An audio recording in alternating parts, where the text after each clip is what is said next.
I welcome you into this quiet hour. My voice is soft. The night settles around us like a gentle cloak. A small lamp throws a warm circle of light across the page. The Bible rests in my hands. Its cover feels familiar and steady. Tonight, I sit with you. I read to you before sleep. I invite calm. I invite rest. The room breathes slowly. The air is cool. Curtains move a little with the night breeze. I feel the hush that comes when the day gives way to evening. Hands fold easily. The world pauses. This pause becomes a place to listen. This pause becomes a place to receive. Find a position that is simple and kind. Lie back. Or sit with a pillow under the neck. Let movement still. Let the jaw unclench. Let the shoulders drop. Breathe in gently. Breathe out slowly. Count nothing. Track only the breathing. Each breath is a small tide. Each exhale releases a little more weight. The body loosens in small increments. The mind follows with quiet steps. I ask for no argument, no pressure, no need to solve what keeps you awake. The Bible is a companion, not a contest. Its words come as balm. They come as steady light. The tone tonight is soft. The pace is slow. Each phrase lands easy. Each sentence rests like a stone placed on a calm pond. I keep the light low. I keep my tone lower still. My reading aims for mercy. My reading aims for assurance. No harshness finds its way here. No heavy debate enters this hour.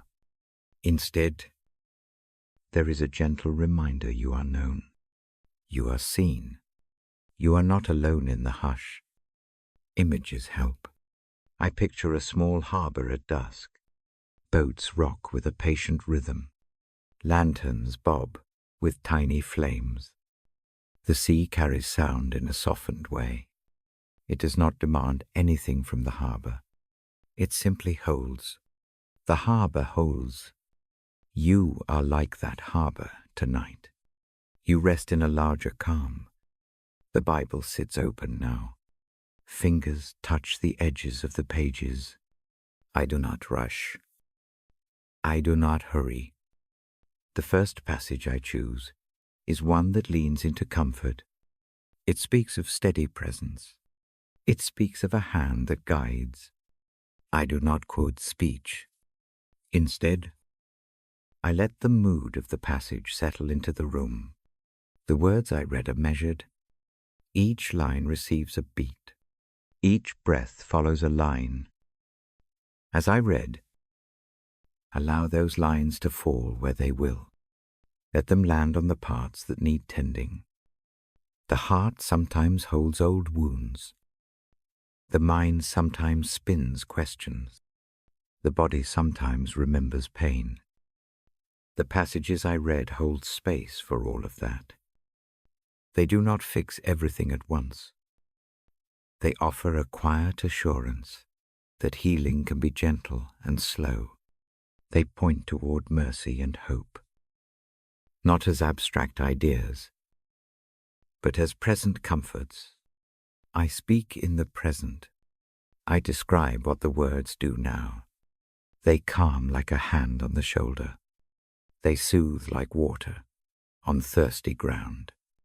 They steady like a lamp set down in a dark room. The images are small and immediate. The promise is not distant.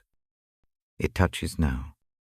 I invite closing of eyes, but hold to no rule. If watching the lamplight is better for you, do so. If following the movement of my hand across the page brings comfort, attend to that. The purpose is rest. The method is simple. The night receives gentleness. The night receives truth. I pause between phrases. Each pause carries meaning. Silent spaces let the heart respond. A single silence may hold more comfort than many spoken words. The space allows what is heavy to settle. The space invites the holy to move in small ways. The space makes room for peace. You may notice thoughts drifting. That is natural. Thoughts come like small birds. Watch them land, and then watch them fly away. Do not chase them. Do not hold them. Return softly to the breath. Return to the rhythm of the reading. Let the verses act as anchors. Let the images steady the wandering mind. I do not promise sudden miracles. I do promise presence. I do promise a steady voice. I do promise mercy in small measures. I do promise the kind of hope that holds even when certainty is distant. The hope here is gentle and practical. It whispers that each new morning carries room for healing. Touch the skin of the hands, if that helps. Feel the pulse at the wrist. Notice the rise and fall of the chest. Feel the weight of the day ebbing. Let each exhale release a little more tension. This is a practice of surrender, not to defeat, but to rest. Rest is not weakness. Rest is trust. I read words about a shepherd who knows the way. I read words about light in darkness. I read words about gentle correction and quiet restoration. I allow these themes to breathe into the space between my sentences. The language is soft. The images are familiar. The tone is full of mercy. If sorrow sits close, let the reading be a companion. There is room for tears. Let them pass without judgment. Tears are a kind of prayer. They name what words sometimes fail to name. The page in my hands holds those kinds of words that meet sadness with understanding. They do not erase the ache. They make room for it. If joy slips in, let it be small and calm. Celebrate lightly. Gratitude does not need loudness. It can be a warm thought in the chest. It can be a quiet thanks for a single good moment of the day. Allow the reading to magnify that moment just enough to soothe the heart. At times, questions may come. These readings do not answer all of them. That is not their invitation.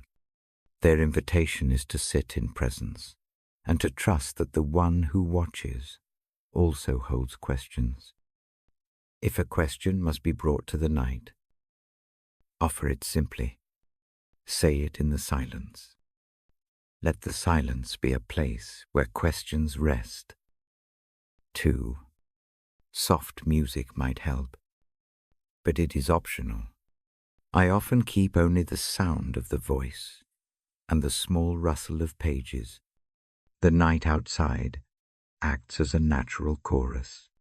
The steady rhythm of a slow sentence becomes music of its own, music of mercy, more felt than heard. My voice tends to the pace. I slow the consonants.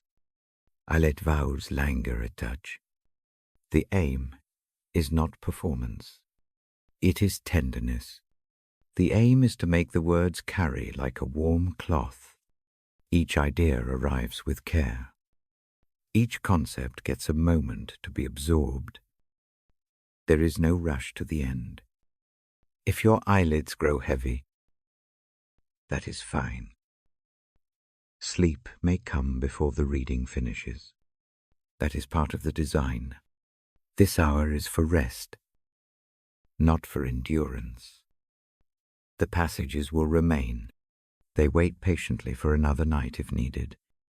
If sleep draws near, lid it. I will keep reading softly as you drift. My voice moves like a slow tide until it fades under the steady breath of rest. If you prefer to remain awake, stay with me. There is depth even in gentle words. Let the images sink in slowly. Allow the promises to settle like seeds in the soil of the heart. Water them with small moments of gratitude. Tend them with patience. I keep my language simple. I avoid heavy terms. I avoid complex arguments. The desire is to soothe, not to debate. Listening in the dark requires ease. My words are shaped for listening, like a lamp shaped to cast just enough light. The vocabulary is familiar and calm. Each sentence is a small step toward quiet. Tonight is a healing evening. The reading is designed to comfort. It aims to renew a soft sense of hope. It reaches for mercy as a present reality. It sketches a horizon that is both near and kind. The tone rests in the knowledge that healing sometimes comes in small, steady measures rather than grand, soothe strokes. I will read for a time long enough to settle the mind. I will read in chapters that flow from presence to assurance. The sequence moves gently, like a stream descending a small hill. Each section supports the next. The order helps the heart move from unrest to rest. Each pause is a chance to breathe deeper. I invite a short silence now. Let the mind attend to the stillness for a few breaths. Imagine a shelter with a low roof. Imagine stepping inside, closing the door, and laying down burdens one by one. See them arranged on a shelf that holds only what is needed. Feel the relief of not carrying everything tonight. As the silence stretches, notice a warmth settle in the chest. That warmth is a small sign of mercy making a home. Mercy does not always announce itself with thunder. It often arrives as a warmth that builds slowly. Let that warmth be enough for this hour. I place a finger at the next page. The sound of the page turning is soft. It is the sound of continuity. It is the sound of a story that does not end in the dark. I do not hurry the movement. The page settles into its place. The lamp throws a steadier light. Now I prepare to read the first passage aloud. The words will be simple. They will hold images of rest, of guidance, and of steady love. They will not overwhelm. They will not press for answers. They will invite peace. Listen with an open heart. Let the phrases land in the space where you need them most. When the reading begins, stay with the breath. Let each line match a gentle inhale or exhale. Let the rhythm of the voice become a companion for the night. If eyelids close, let them close. If the mind drifts, return softly to the cadence. All is well in this quiet hour. I begin now with a calm voice and a steady heart. The first lines move like a slow stream. They bring mercy and hope. They place a hand on the restless paths. They promise presence without demand. Rest into the sound, and let the night do the rest. I turn the page with a soft sound. My finger pauses at the line that speaks of green fields and gentle water. The lamp throws a pool of light. The rest of the room stays quiet. My voice grows lower still. The breath slows. The pace becomes a small de-de-de-de.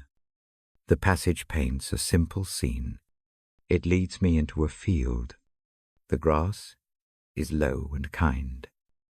It does not prick or press. It invites the body to settle.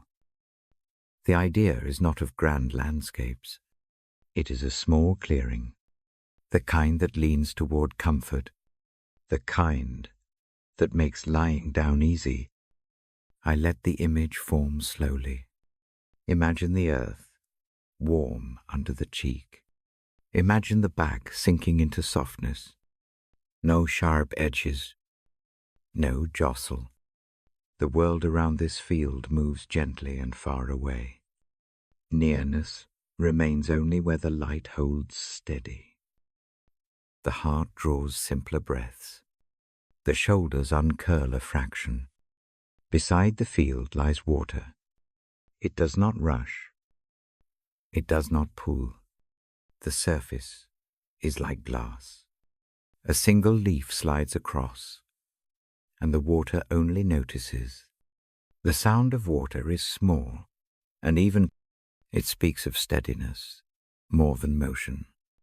The rhythm of that water matches the slow rhythm of the breath. I speak the words in a way that lets their pictures breathe. They do not drive. They invite. They do not explain. They settle. Each line becomes a small lamp set down next to the bed. Each line offers a narrow light that keeps the dark gentle, not fearful. The shepherd in the image has little drama. The hand that guides is gentle. It knows the safe places. It knows when to stop moving and let rest begin. Guidance here is not a push. It is a careful placing. The aim is quiet restoration. The aim is the slow mending that comes when strain is allowed to loosen. I ask no performance of the listener, no effort to fix a day, no inventory of faults. The invitation is simple. Lie down. Let go. Trust that the place is prepared. There is mercy in the smallness of the command. It does not demand perfection. It offers provision. Feel the sensation of grass under the palms. Notice its coolness. Let the knees soften. Let the jaw unclench. Small shifts are enough. Each one matters. The body remembers how to rest when given permission. Often the hardest part is the first surrender. After that, the rest deepens, as if answering to its name. The stillness of the water brings another gift. It offers reflection, but gentle reflection, not a mirror of accusation, a mirror that only knows presence. In this quiet, the mind can see without harshness. Thoughts settle like seeds floating on a pond, allowed to float rather than sink or be plucked. Breathe with that image. Inhale slowly. Imagine the air that comes off the field. Faint and green. Exhale, and let the echoes of the day drift out with the breath. Time moves slowly here. It asks for only one small thing: attention to the present moment.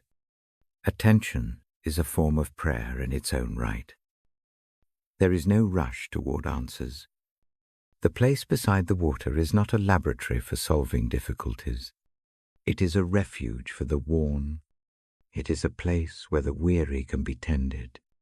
The words speak of rest that comes before tasks are wrestled back into order.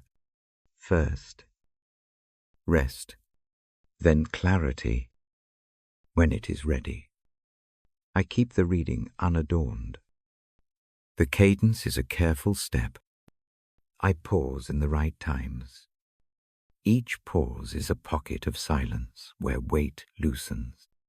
Let those pauses be long enough to feel.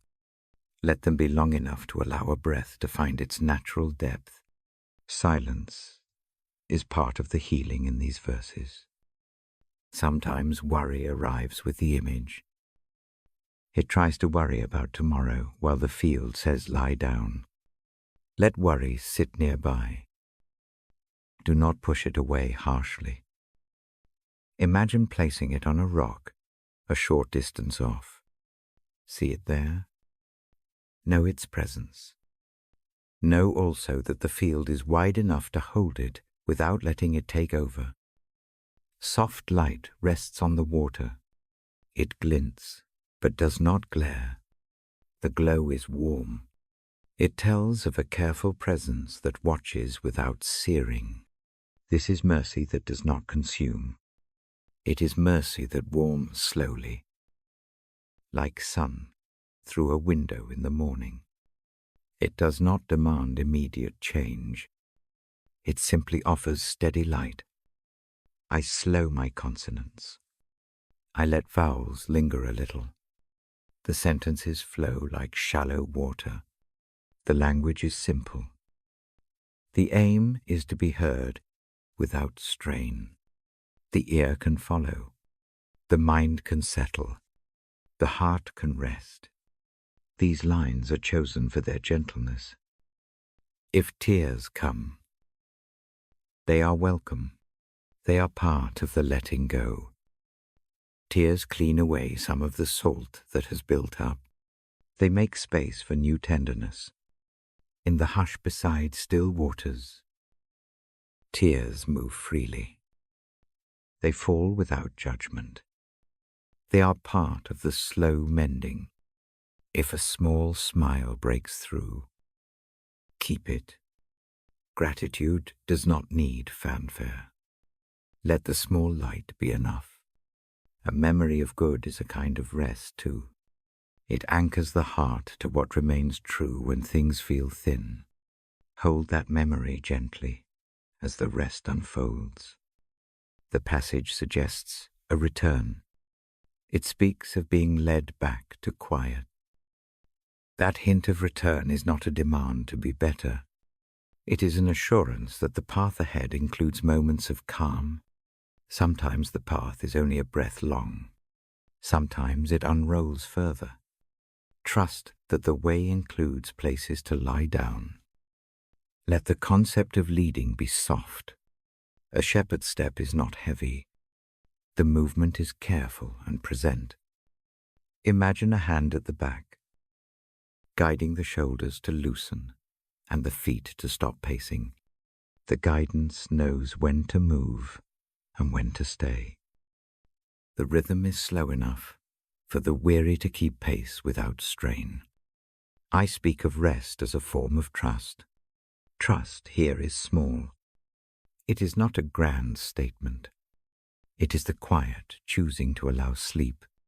It is the permission to stop doing and to receive. It is the simple act of placing the day on a shelf and feeling the relief of unburdening for a while. The water invites coolness. Place a hand on the surface. Feel its calm, the warmth of the field and the cool of the water balance. Rest is not only warm comfort. It can include clear refreshment. The mind cools. The pulse slows. Thoughts that felt like heat begin to ease. There is a hush in the language I read. The phrases do not race. They hold back, like someone waiting at the door to be let in. They do not barge. They ask permission to enter the quiet. Let them in. Let their gentleness sit on the chest like a small, steady weight. That weight is a kind that soothes rather than presses. If the listener's eyes are heavy, allow them to close. If the lamp's glow keeps some awake, dim it further. The reading bows to the body's needs. The passages are flexible companions. They will keep their pace and tone for whoever rests under them. When the image grows vivid enough, Name it quietly. Say to yourself that it is safe to lie down. Say that the water will remain calm. Say that the field invites sleep. These small affirmations do not solve everything. They do. However, steady the mind for a rest that matters. I watch the breath slow as the reading continues. The rhythm becomes a low tide that goes in and out with quiet steadiness. Each exhale releases a little more hold. Each inhale supplies a small, renewing air. Over time, the body remembers its own rule of rest. There is a subtle promise in these lines. It asks nothing dramatic. It suggests that restoration is available in small measures. It does not demand heroic steps. It offers a place to lie down now and to find some measure of peace. That promise is not loud. It is gentle. It is present.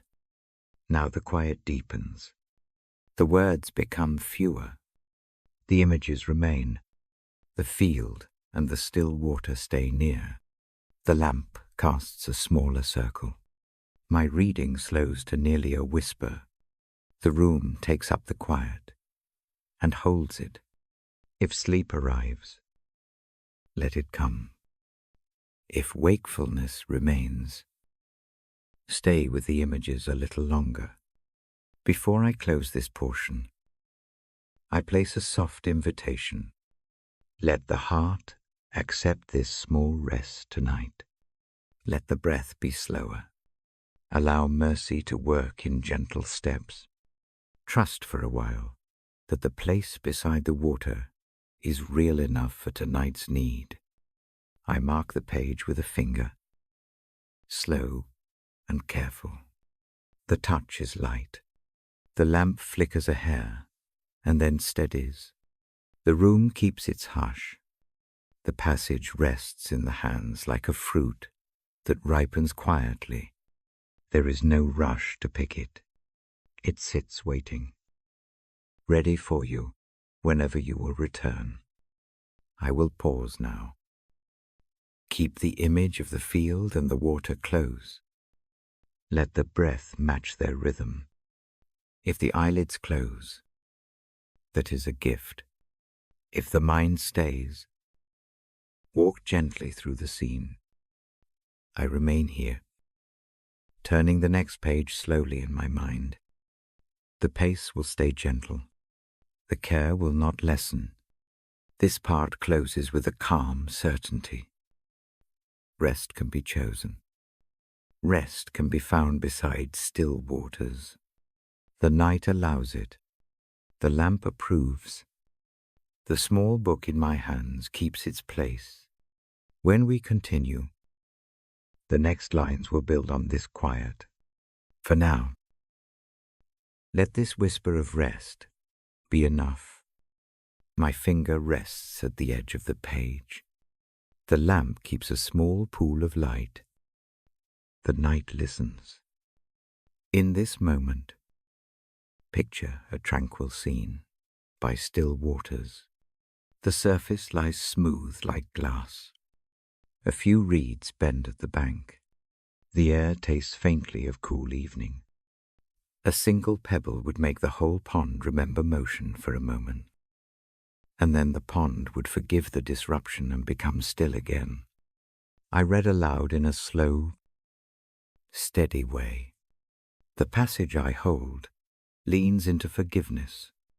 It reaches for the place where guilt sits heavy.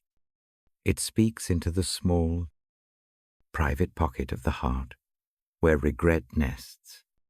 The tone of the text is not sharp. It is not eager to accuse. It comes as a hand reaching to unlace a tight shoe, to let the foot breathe. Listen with the breath. Breathe in slowly. Breathe out longer. With each exhale, imagine laying a small stone on the water's edge. The stones are the weight of things you wish had gone differently. Each stone sits on the bank for a moment. Then, one by one, a gentle wave rolls in and draws them out. The water takes them. It does not throw them back. It carries them past the reeds and beyond sight. The movement is quiet. The water forgives by carrying what it can, and by teaching the shoreline how to be wide enough again. The concept of forgiveness here is not a theory to untangle. It is a quiet action. It looks like a towel placed over a wound. It looks like oil poured with steady palms. It looks like a guide sitting down beside the tired and speaking, in the gentlest way, that the burden no longer belongs on the shoulders tonight. The voice of the passage teaches rest before repair. It makes the simple claim that rest can come even while mending continues. I describe this because pictures help.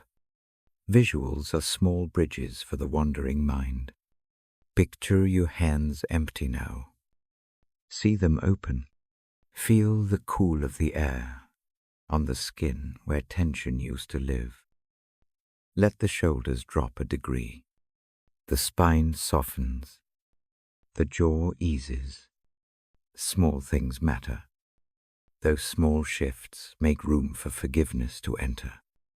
Forgiveness, as the text describes it, changes the relation between what happened and who you are.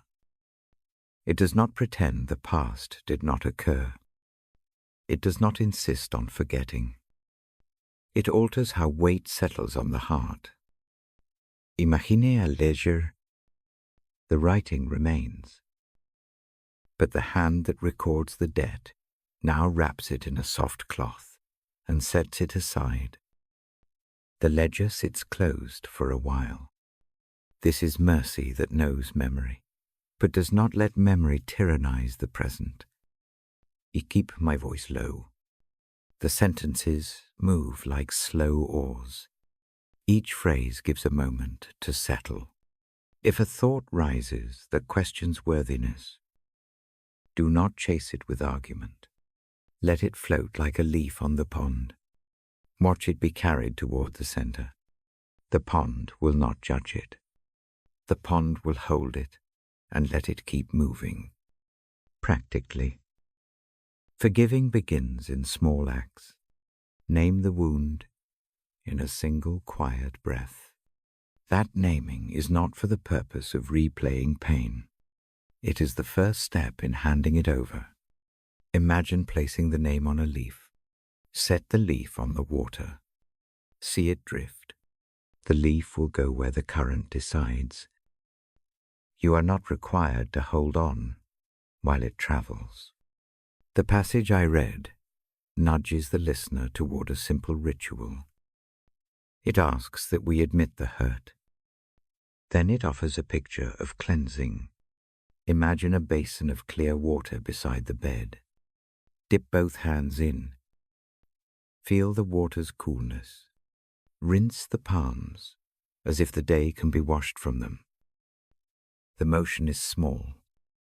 It requires no dramatic gesture. The basin is steady. The water is willing. It seems.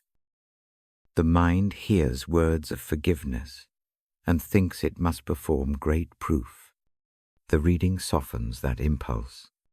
Proof is not demanded for mercy to be given. The care is given first.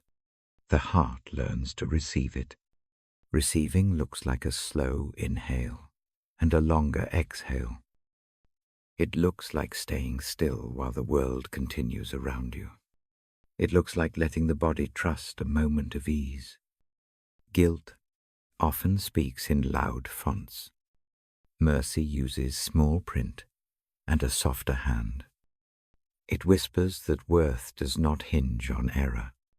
It suggests that identity rests in a steadier place than any single failure. The passage nudges toward that steadiness. It wraps language around the idea that a person can be loved and fallible at the same time. That combination is quiet and freeing. There is a gentle image that sits near the center of this passage. Picture an old cloak with a few small stains. The cloak is worn and useful. A caring hand removes the cloak, breathes over it, and sets it aside. The person who wore the cloak is not defined by the stains. The body beneath remains whole and worthy of rest. That small act of removal is the core of embracing forgiveness. It is the decision to stop sleeping in a cloak soaked with yesterday's rain. The reading keeps its pace. I pause deliberately between thoughts. Those pauses are like the spaces between pebbles on a path. They let the feet find a steady step. Use those pauses to feel a change in the chest. Notice how lightness can begin in the tiny muscles around the sternum. Notice how the scalp releases a bit of hold. Small relaxations add up. If shame presses its face near the window, do not fling the shutters shut with angry force. Open them a little. Let a thin strip of light and air move in. Breath will follow. Mercy comes through such narrow openings sometimes. It does not always arrive in a burst. It often slips quietly through a crack and warms the corner of the room. God's guidance toward rest, as I read it here, is not a hurried escort. It is a patient teacher who walks beside and shows how to lay down. The imagery is that of a path that bends toward a safe house. The safe house is modest. It has a small hearth and a low bed. The host offers a cup of warm water. No speeches are required. The only request is to accept the offered place and stay for a while. Forgiveness also has practical edges. It loosens the mind's habit of rehearsing mistakes. The passage offers a small practice when a past error begins to replay.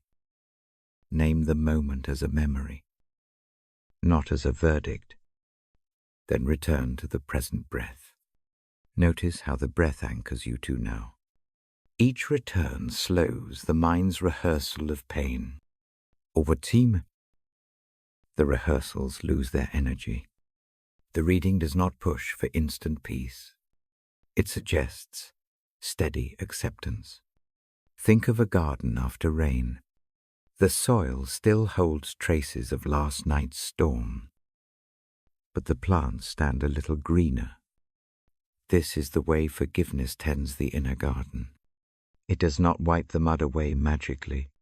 It nourishes growth, so mud no longer has the last word. I often suggest a small, silent sentence to offer as you lay down the weight. It need not be ornate. A single line such as "I will rest with this. Now is enough." Say it inwardly. Let it settle. The line is a practical knot-tying present choice to inner reality. It marks the decision to allow peace. The rest that follows is not the end of growth. It is the rest that prepares for it.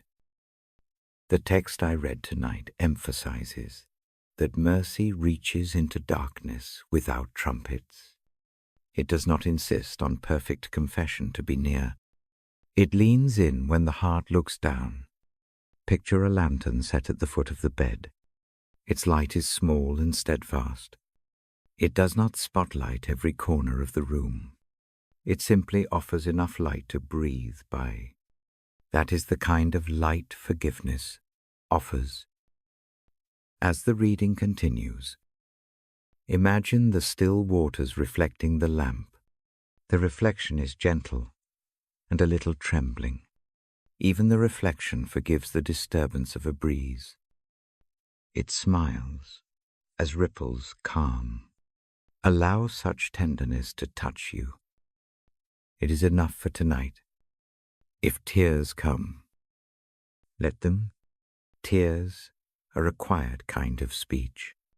They say what words do not reach.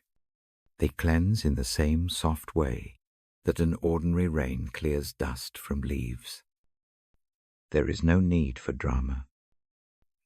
Let the tears be small and natural. Allow them to flow without judgment. They are part of the rearranging that forgiveness brings. When the mind struggles to accept mercy, return to a concrete motion. Place a hand on the chest. Feel the heartbeat. Track it for 3 slow counts. Then place the other hand on the belly and feel the rise and fall of breath. These small contacts anchor the inner sense of safety in the body. Forgiveness often needs a body to rest in, to be trusted. I fold the page with care when the reading reaches its gentle end. The lamp keeps a constant circle of light. The pond in the mind remains calm. The stones have drifted. The leaf continues on its quiet journey. The cloak sits folded. The heart is given permission to rest. Before I turn the page to the next portion, I place a finger on the margin. The touch is light and deliberate. It marks this moment as a turning point for tonight. Embrace the loosened weight. Accept the small, practical rest offered now. Let mercy be a present companion, not a distant hope. I will continue in a while. For now, keep the image of the still water and the traveling leaf near. If sleep arrives, let it come with that image in the mind. If wakefulness remains, hold the scene and breathe with it. Trust the small practices. Trust the simple invitation to lie down and be forgiven. Even as the work of mending moves at its own pace, the page rests. The lamp breathes a small, steady warmth. I watch the room hold its quiet. The story of mercy remains open. When the next part begins, it will build on this rest. For now, let this gentle assurance sit on the chest like a calm hand. Let it be enough. My hand stays gentle on the page. The lamp makes a small pool of light. The house hums low beyond the windows. The Bible opens to words about kindness and tender hearts. The text asks that kindness be given freely. It asks that mercy shape our nights. It asks that forgiveness be practiced as a quiet habit. I read those words slowly. They fall into the room like soft rain. Each sentence waits long enough to be felt. The voice does not hurry. It moves like someone smoothing a blanket over shoulders. The image of mercy is not loud here. It is steady and small. There is a story that comes to mind. A friend sits in it. The memory is not sharp. It is warm, like the edge of a teacup. This friend carries a long-stitched hurt. It took years to learn how heavy it was. The hurt lived in small acts of guarding. Eyes narrowed at certain phrases. Hands clenched when certain names were spoken. Sleep came fitful, always waiting for the next ache to claim the night. One evening, after many small attempts at changing, this friend notices the pattern.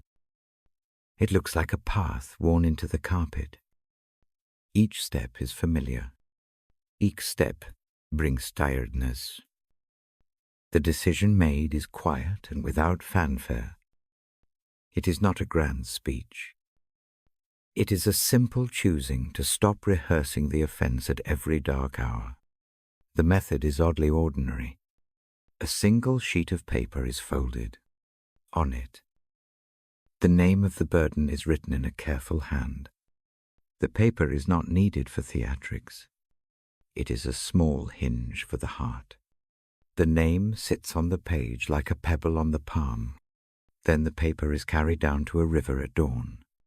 The river does not shout. It accepts the paper and the name. The current takes both away in a slow, honest pull. The friend watches the paper go.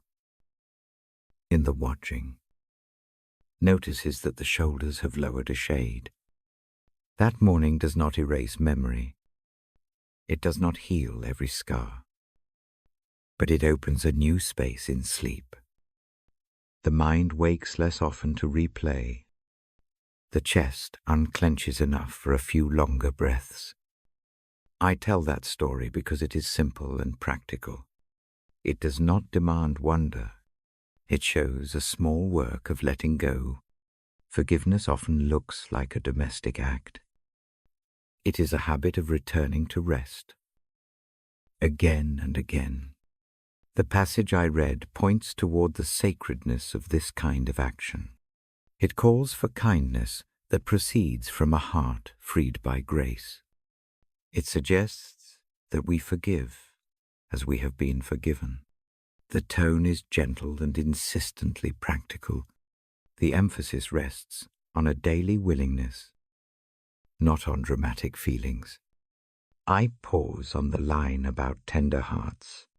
Imagine that tenderness for a moment. It feels like a hand that chooses not to sharpen words into weapons. It looks like eyes that do not reopen old wounds for sport. It moves quietly through the house of memory and tends what it finds. Tenderness does not ignore injury. It simply chooses to wrap it rather than to display it. For those who listen, a simple practice might help. Place a small object on the bedside table. Choose something light and smooth. Each night before sleep, touch that object and say a brief sentence in your head. I am open to mercy tonight. The sentence is neither ornate nor long. It is a practical hinge. Repeating it steadies the mind like a metronome. Owotim. The object becomes a marker of willingness. The mind links the touch with a readiness to let go. Another small act is to name one small irritation and offer it to prayer. Not in a lecture, but as a handing over. Name it once and place it inside the palms. Imagine a warm, steady light resting there for a moment. Release the palms and let the light continue its work. This is not the end of the effort. It is a beginning. Forgiveness grows by these repeated choices more than by single. Dramatic moments. The friend I remember did not do everything right. There were nights when anger returned, and there were mornings of shame. Yet the habit of laying down one small weight each evening slowly repatterned the mind.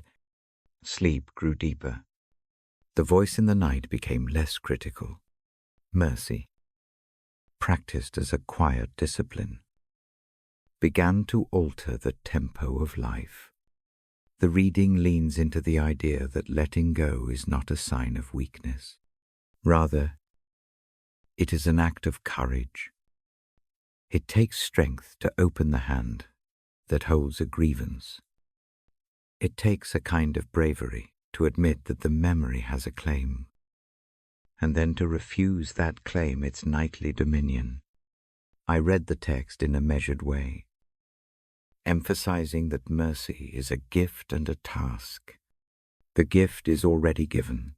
The task is to receive it. Receiving looks like small acts. Receiving looks like willingness to rest and trust. It looks like soft eyes at night and a decision to stop rehearsing harm.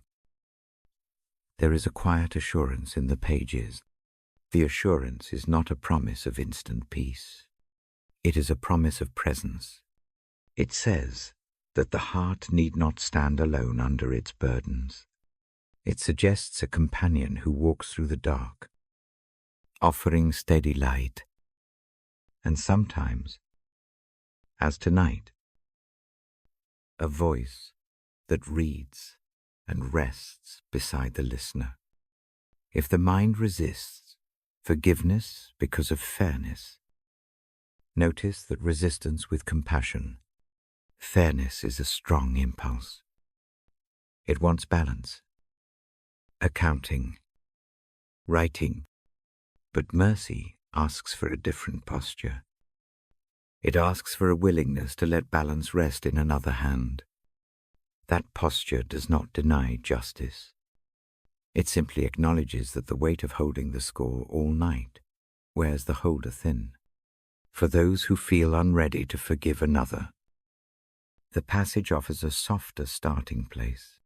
Begin with forgiving oneself for the small failures of the day. The practice looks like gentle acknowledgement. Name one small mistake. Then say a short phrase. Inwardly, I will rest with this. Now, repeat it with the breath. The phrase is not a way to avoid growth. It is a way to allow growth to happen without exhaustion. The reading continues with a calm rhythm. It suggests that mercy shapes communities as much as individual nights. When one person chooses to let go, the neighbors, family, and friends breathe a little easier. The work of forgiveness is contagious in the quietest senses. A single act of rest can loosen tension in many hearts. There is also room in the text for honest sorrow. Forgiveness does not demand swift cheer. It makes space for mourning. Mourning and mercy can exist together. One can grieve what was lost and still release the claim that the past must govern the present. This juxtaposition is tender and true. I tuck the memory of the friend into the margin of the reading. Their habit of releasing a name into water becomes a parable for the room. The lamp is a small lantern on the bedside. Outside, wind brushes the eaves. Inside, the book offers a steady hand. If sleep is close, the listener may already be leaning into it. The breath slows. The jaw releases. The eyelids feel like curtains that want to fold. If wakefulness remains, practice a small ritual of 2 breaths. Inhale gently for 3 counts. Then exhale for 6. On the exhale, imagine a thread loosening at the shoulder. Repeat until the shoulders come down. I keep the voice low and steady. The pages are warm in the hand. The narrative of mercy moves forward in small steps. The goal is simple: to make room for rest, to make room for healing, to make room for hope. Hope in Christ is present as a steady idea rather than a lecture. It is a presence that invites rest tonight and continues to invite tomorrow. Before I close the page, I pause and place a finger on the margin. The touch is deliberate. It marks this hour as one in which mercy was practiced. It marks a small victory, a willingness to begin forgiving. The gesture is not showy. It is quiet and private. The lamp throws a softer circle as the book settles. The sound of the page turning is a tiny river note. The friend's story lingers like a faint song. The small object on the bedside table becomes a talisman. The breath deepens. As this part draws to a gentle close, the invitation stands. Simply choose one small act of letting go tonight. It can be naming, touching, breathing, or the paper that goes to the river. Let the act be humble. Let it be kind. Let it make way for rest. I close the chapter with a soft touch. The room breathes with a habit of evening. The reading will continue later. For now, leave the hand on the margin as a bookmark for mercy. Allow the night to hold this hour. Trust that small acts of forgiveness change nights, and then days, and then a life in patient ways. Sleep, if it comes with the tenderness of a friend. The voice will be here again. The pages will be ready. The mercy of tonight waits. Steady and sure, rest now in that quiet promise. I turn the page slowly. My thumb pauses at the margin. The lamp throws a lower curve of light. The room listens. The passage I hold leans like a quiet door. It opens to a simple invitation. The tone is soft. Its edges are kind. I speak the idea aloud in even breaths. The voice is low. The words are plain. They offer an open hand to the tired. They ask only that the weary come and rest. No conditions are laid out like stones. No long lists of requirements are read. The invitation is simple and direct. It rests like a small bench at the roadside. Imagine a traveler who has walked far, feet ache, shoulders burn from a bag too full. The path behind is long and full of sharp stones. The invitation meets that traveler exactly where weariness sits. It knows the names of small pains. It knows the count of sleepless nights. It sees the pattern of worry stitched into the brow. Consider the bag you carry now. See its straps across the shoulder. Feel its weight like a steady tug. Name one of the things inside it. Say the name to yourself without drama. It might be a fear, a regret, a task, a habit of worry. The naming is quick. It is not a speech. It is a small act that clears space to imagine something else. Now picture a lap waiting. The lap is warm. The arms around it are gentle and strong at once. The bag is offered. It is set down easily. The hands that receive it do not tally up its contents. They simply take the weight. A small place of rest forms. The shoulders that were weighed down relax. A fraction. The breath lengthens. This is the heart of the passage I read. The language asks for a coming that is not proof of perfection. It asks only for the tired to stop struggling alone. Rest is presented as an available refuge, not a reward for achievement. The posture invited is one of surrender, not of defeat. One may come as one is worn, anxious, half-broken, and find that the arms that receive are steady. The mind often protests. It wants to tidy things first. It imagines a long inventory under a bright lamp. The text I read does not insist on that. It whispers that the first need is rest, healing, clarity, courage. All of these move better from a rested body. So the order matters.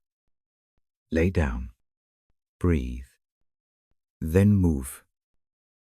If movement is needed, I guide the room through a small exercise.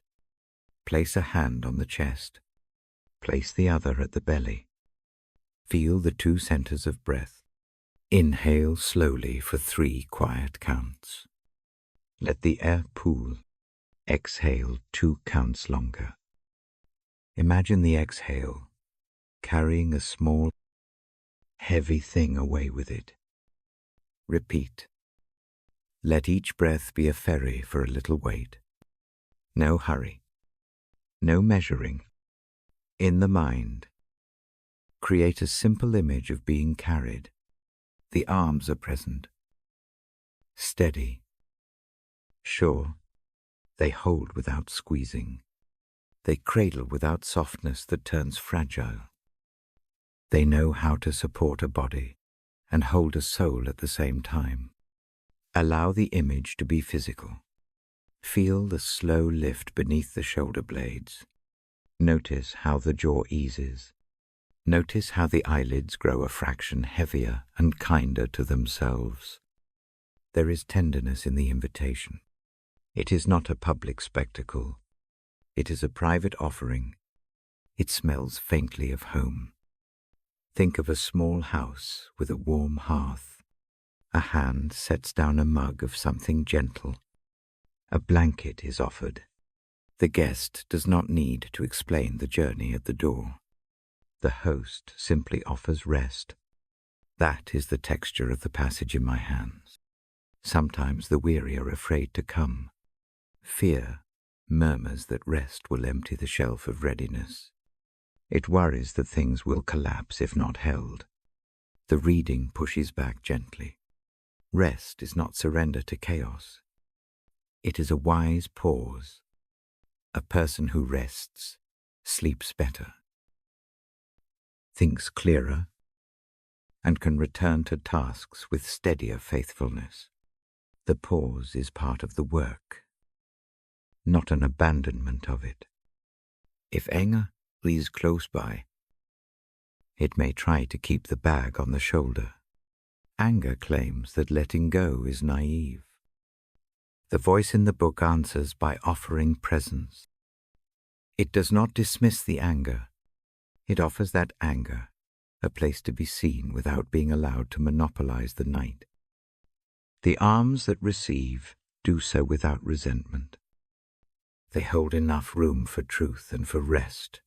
Together, I describe a small ritual that some find helpful when surrender feels risky. Take a simple cloth or a handkerchief. Over the course of one breath, name one burden. Fold the cloth once. Place it on the bedside table. Before sleep, imagine handing that fold into the lap that waits. Let the final breath be the act of letting go. The cloth is a small token. It is not magic. It helps the body translate choice into habit. The passage I read carries a promise of gentle guidance. It says that shoulders will be eased. It does not hide the ongoing nature of some pains. Not every scar disappears with one night, but a shift begins when the body rests in accepting arms. The shift is practical. It shows up in longer sleep, less pacing, and a quieter inner voice at dawn. There is also the sense of named care. The invitation knows the details. It does not take a parent's distant stance. It leans close. It knows the count of hairs on a head and the rhythm of breath. Because of that knowledge, the invitation is personal. It speaks not to a crowd, but to the single, tired heart beside the lamp. Practice helps trust. If the idea of laying down feels alien, begin with small things. Let one small worry be handed over first. See how the body answers. The muscles might unclench by one fraction. That fraction grows. Or team. The habit of carrying less takes root. The act of receiving care becomes easier. Compassion begets trust. I read the lines in a way that lets them land like small stones. Each one makes a soft sound and sinks. The room keeps the rhythm. As the voice moves, images come and go. A hand unclasping a strap. A weight sliding onto a lap. A breath that lengthens like a river, easing into a wider basin. These images are gentle. They are meant to be felt, not dissected. There is no pressure to wake up changed. The passage offers patient mercy. It waits while the body does its slow work. A night of rest does not erase all struggles. It does make them more manageable. The lamp will be here again. The invitation will not vanish if the first attempt is tentative. It stands like a path that waits in the dusk until the traveler steps onto it. At times, the mind worries about goodness or worthiness. The text I hold nudges those worries aside like a soft hand. It reminds that coming as you are is acceptable. The receiving arms do not demand a polished report. They accept the tired and still love. The insistence is on presence more than on performance. Imagine now placing the palms together over the lap. The hands feel the steady beat beneath. That beat is an anchor. Lay the weight there. Picture the hands open. Let the weight rise from the shoulders and settle into those open palms. There is an ease in that movement. It is small but real. If sleep comes, lead it. Sleep is a further form of handing over. It is trust in the stillness. If wakefulness remains, sit a while longer in the image of being held. Let the lamp be a small star. Let the breath match its slow flicker. Rest does not require loud courage. It requires only willingness to be small enough to receive. I keep my voice close and steady. My reading is not a sermon. It is a bedside whisper. The purpose is to help the day release its grip. The passage about coming and being eased speaks quietly here. It lands where it can. It offers its promise, like a small key. Before I turn the page, I invite one more motion. Reach inward and choose a single thing to let go of for tonight. Make it small. Speak its name in your head. Then, with 2 slow breaths, imagine that thing leaving your hands and settling in the lap that waits. Feel the shoulders lower. Notice the breath lengthen. The book rests as the lamp hums. The room holds the quiet that follows the invitation. There is a sense of close company. The bed calls softly. The breath aligns with the rhythm of patience. The arms imagined are steady. The available rest is present. I close this part with a gentle promise. Come when you are weary. Lay down what you can. Rest in the waiting arms. Sleep. If it will, breath will continue to carry small weights away. Tomorrow will come in its own time. For now, be still. Let the invitation do its work in the soft, dark. I will be here with the light for as long as you need. I turn the page with a slow thumb. The lamp bends its light, just so. The margin holds a small note. The passage I open tonight invites a different kind of rest. It points to an inner presence that steadies when the world clatters. I read about the Comforter. I speak softly about the Spirit who comes close. The room hushes as I begin. My voice slows further. The lines I read do not demand explanation. They offer company. They name a presence that arrives like a warm breath against a cold cheek. The phrase used calls the Spirit a helper. A presence that will stay. It promises a peace that is not merely the absence of noise, but a deeper calm that settles beneath the noise. Imagine a small inner room. It has low beams and a narrow window. The window opens onto the night. But the room itself is sheltered. A single lamp sits on a small table. Its flame does not compete with the stars. It simply throws a steady circle of light The Comforter sits in that room. The posture is quiet. The hands are gentle. The voice is calm. The presence is patient. I speak this as a reader. I hold the book and let the words fall into the quiet. The Spirit is described as one who remembers and reminds. The image I carry is of a patient teacher, not a sharp instructor, but one who sits beside and points to what helps. The remembering is not an accusation. It is a soft calling back to truth, to courage, to the simplest things that steady a shaken heart. There is a phrase about peace that comes with this presence. It is called a peace beyond understanding. That phrase can feel large. I choose a smaller picture. Think of a small bell beneath the sternum. It rings quietly with each breath. The sound is thin and even. Outside noises crash and clatter. But the bell inside keeps a low, steady tone. It is this inner note that the Spirit tends.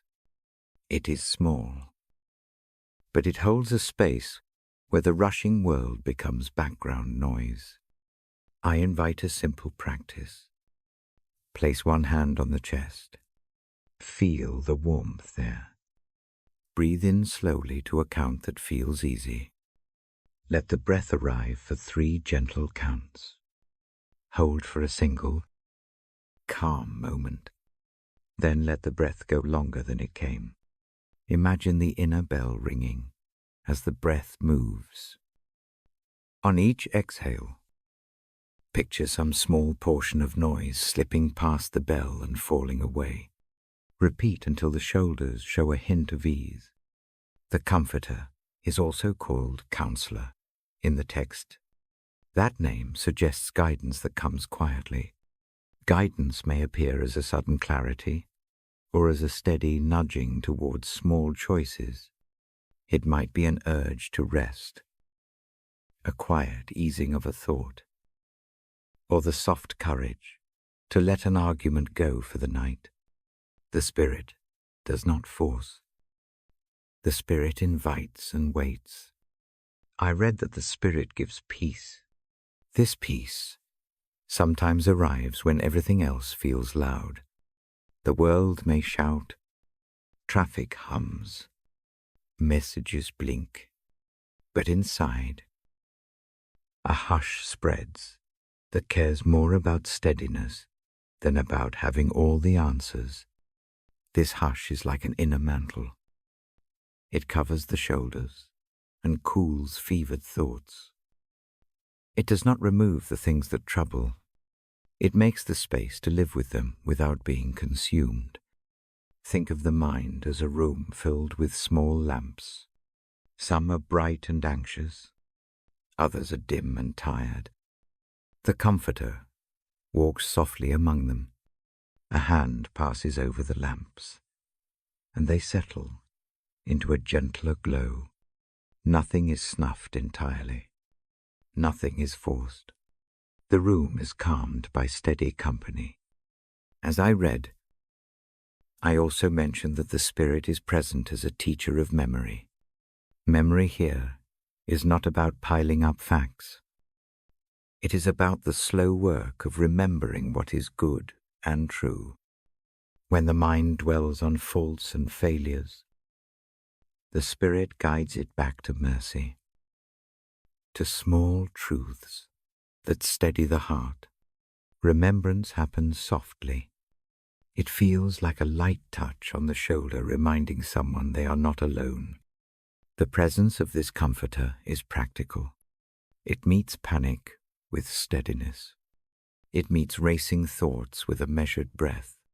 If sleep will not come, the presence still comes. Some nights the body holds on tight. The Spirit does not demand release.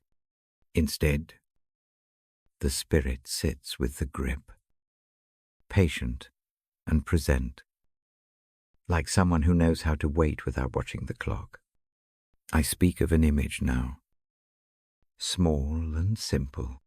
Picture a hand with oil. The oil is not for ceremony. It is for soothing. The hand rubs the temples and the back of the neck. The motion is deliberate and tender. The oil becomes a symbol for the Spirit's calming touch. It does not cure all pain. It makes the place where pain is felt more bearable. It helps the muscles let go. If only a little, the reading suggests that this presence brings a peace that the world cannot give. That phrase can ease many anxious nights. The mind tries to bargain if only the list were shorter, if only tomorrow were less full. The Spirit's peace bypasses those lists. It offers a steadier valiance. It says, in effect, that some steadiness is possible now. Even amid the unfinished work, I guide ears toward a small breathing exercise. Inhale slowly, feeling the breath fill the ribs.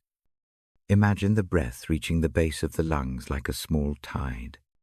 Hold for a calm count. On the exhale, imagine the word peace without speaking it aloud. Let the idea coast gently through the body. No force, no demand. Repeat 3 times. Let the rhythm become a small tide that the Spirit's presence meets and holds. The Comforter is ever present.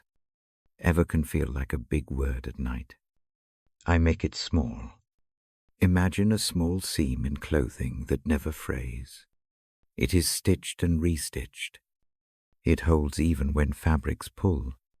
The Spirit is like that seam, no matter the friction. The presence holds the garment of the heart together. I also think of the Spirit as a quiet light that makes small repairs. It finds frayed edges and mends them a little. That mending is not grand. It is domestic. It is the kind of quiet work that often goes unnoticed until the garment is whole enough to wear comfortably. The mending continues gently, night by night. If fear appears tonight, do not try to fight it with argument. Fear is not often swayed by facts in the dark. Instead, offer the fear a small ritual. Hold the palms together for 1 breath. Then open them slowly. Imagine the fear placed into the open hands. Watch it move.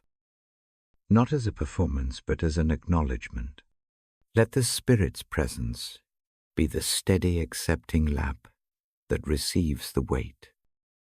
I read about the Spirit bringing peace, not only as an inner feeling, but as a presence that changes how one sees problems. The problems may stay.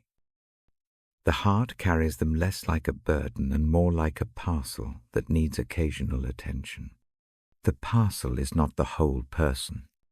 The Spirit helps keep that boundary clear in gentle ways. Sometimes the Spirit's presence comes as a memory of a small kindness, a neighbor's quiet help, a friend's brief text, an early morning that still smelled of rain. The Spirit turns such memories into anchors. The mind finds rest by holding them briefly and letting them warm the chest. These small remembrances become practice fields for peace. I read slowly about the Spirit's promise to be with those who are afraid. The promise is not a magic rush that removes sorrow. It is a presence that steadies beneath sorrow. Imagine sitting on a bench in late evening with someone who does not speak much. Their silence is not empty. It is company. The Comforter sits in that silence. The silence becomes a kind of music that soothes. I keep my voice low. The words move like a slow tide. I do not unfold theology. I offer images and small practices. The aim is mercy, not argument. The aim is rest, not instruction. Listen for the steady cadence. Let it be a companion for the rest of the night. If hands want something to hold a small stone. Press it gently between thumb and forefinger. Feel its weight. Let the presence of the Spirit be the steady warmth around the stone. The practice is not magical. It is a means to make the invisible presence feel more tangible. Over time, the stone and the breath come to signal readiness to rest. I fold the corner of the page with care. The thought of the Comforter lingers like a warm afterglow. Peace beyond understanding does not require the mind to grasp everything. It asks only for a willing heart and a steady breath. The Spirit's coming is patient and unhurried. It knows how to be present without demanding immediate change. Before I turn the page, I invite one more small motion. Place one hand on the heart. Breathe slowly. Picture a soft light settling there. Let the light not force the darkness to leave. Let it simply make the darkness smaller around the edges. That light is the Spirit's care. Let it be enough for tonight. I mark the page with my thumb and close the book gently. The lamp keeps its circle. The room remains hushed. If sleep will come, it will come cradled by this steady presence. If wakefulness stays, the Comforter will still sit in the inner room. Patient as ever, I will return the next night with the book, the lamp, and the same calm voice. For now, rest beside this steady care. Let the small bell inside keep its sound. Let the breath be the tide it rides. The night waits with mercy. I open the worn book again and let the pages fall where they will. The lamp makes a small pool of light. The night presses its soft ear against the house. I read slowly. The words are not loud. They land like small, steady raindrops on a roof. Tonight I tell stories, short ones, true enough to steady the heart, gentle enough to calm the mind. Each story is a small window into a life that met the word and found a way to rest. I do not offer speeches. I offer scenes. I let them breathe. There is a woman I know by habit. She keeps late hours. Her hands are lined from work and care.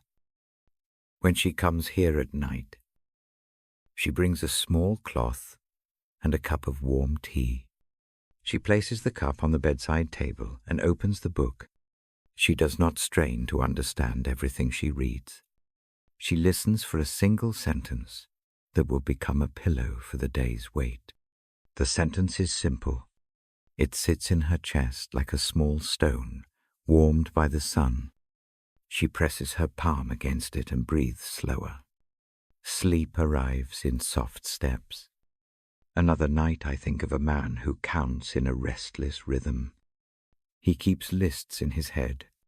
He plans in the dark and never reaches the end. He tries to be brave and practical and right. The book does not scold him. It speaks one line at a time, and the line lands like a hand that rearranges his grip. He feels permission to stop the lists for a while. He closes his eyes. The counting becomes less urgent. He rests in the silence left behind. There is a father who reads aloud to his small child. The voice is low and careful. The child does not need every word. The child needs the cadence that says the world is tending. A small chorus of words becomes a blanket. The father's hands are steady on the pages. He reads about steady care. The child hears that care is ordinary and true. The night thickens with safety. An elder neighbor comes to the book because pain wakes him. The body aches at odd hours. Medicines sit on the table. The book sits beside them. The words read for him do not erase the pain. They reshape its place at the table of the night. The pain has a chair. Yes, but the room holds many other chairs too. He breathes and remembers moments of small mercy. The breath lengthens. The burning blur behind the eyes softens. A young woman records her small fears on a slip of paper. She writes them in quick. Unadorned is script.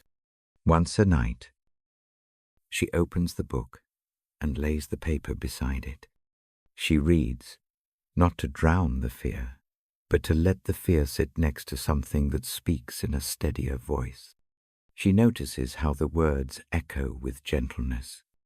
The fears do not vanish like mist. They shrink to the size of things that can be carried for a while and then set down. In a narrow room with a small lamp, a nurse returns after long hours. The night shift leaves its own kind of tired. She warms cold hands and reads aloud a few lines that have company in their rhythm.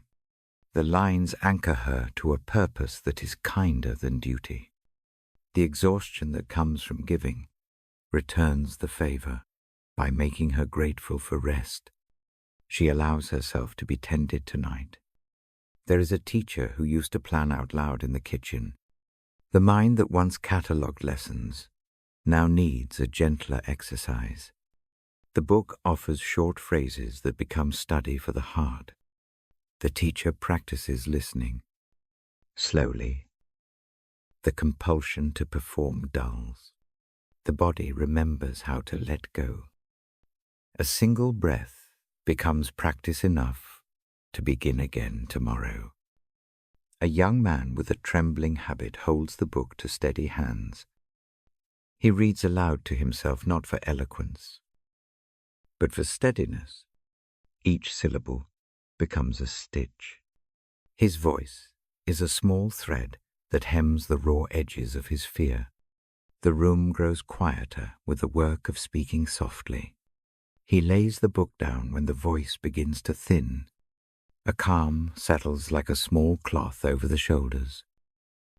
I sometimes picture a boat on a still lake, not far from shore.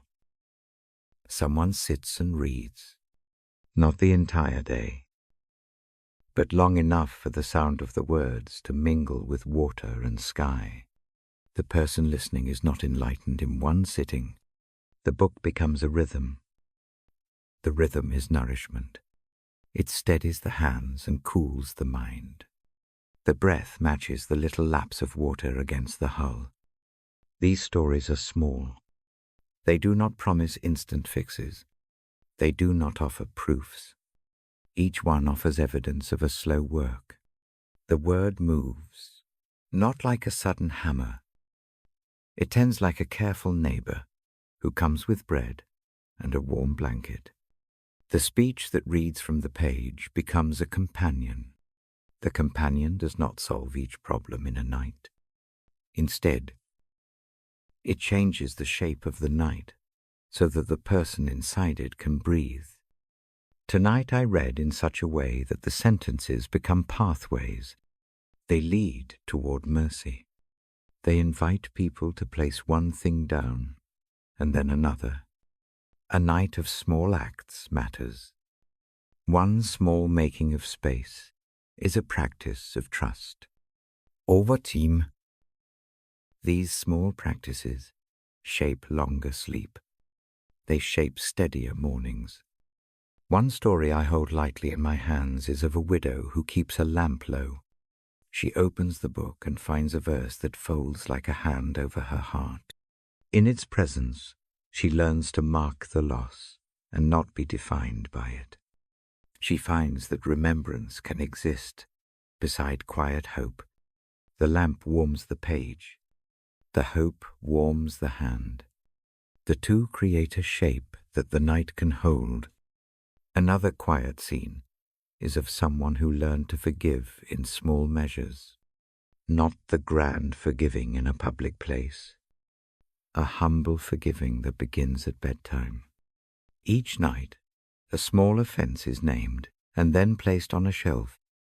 The shelf is not a denial. It is a decision to stop rehearsing anger into the dark. The person rests lighter. The neighbor sleeps better too. I include a small image of a letter kept folded in a pocket for years. One night, the owner unfolds it, reads a passage, and lays the letter beside the plate of bread.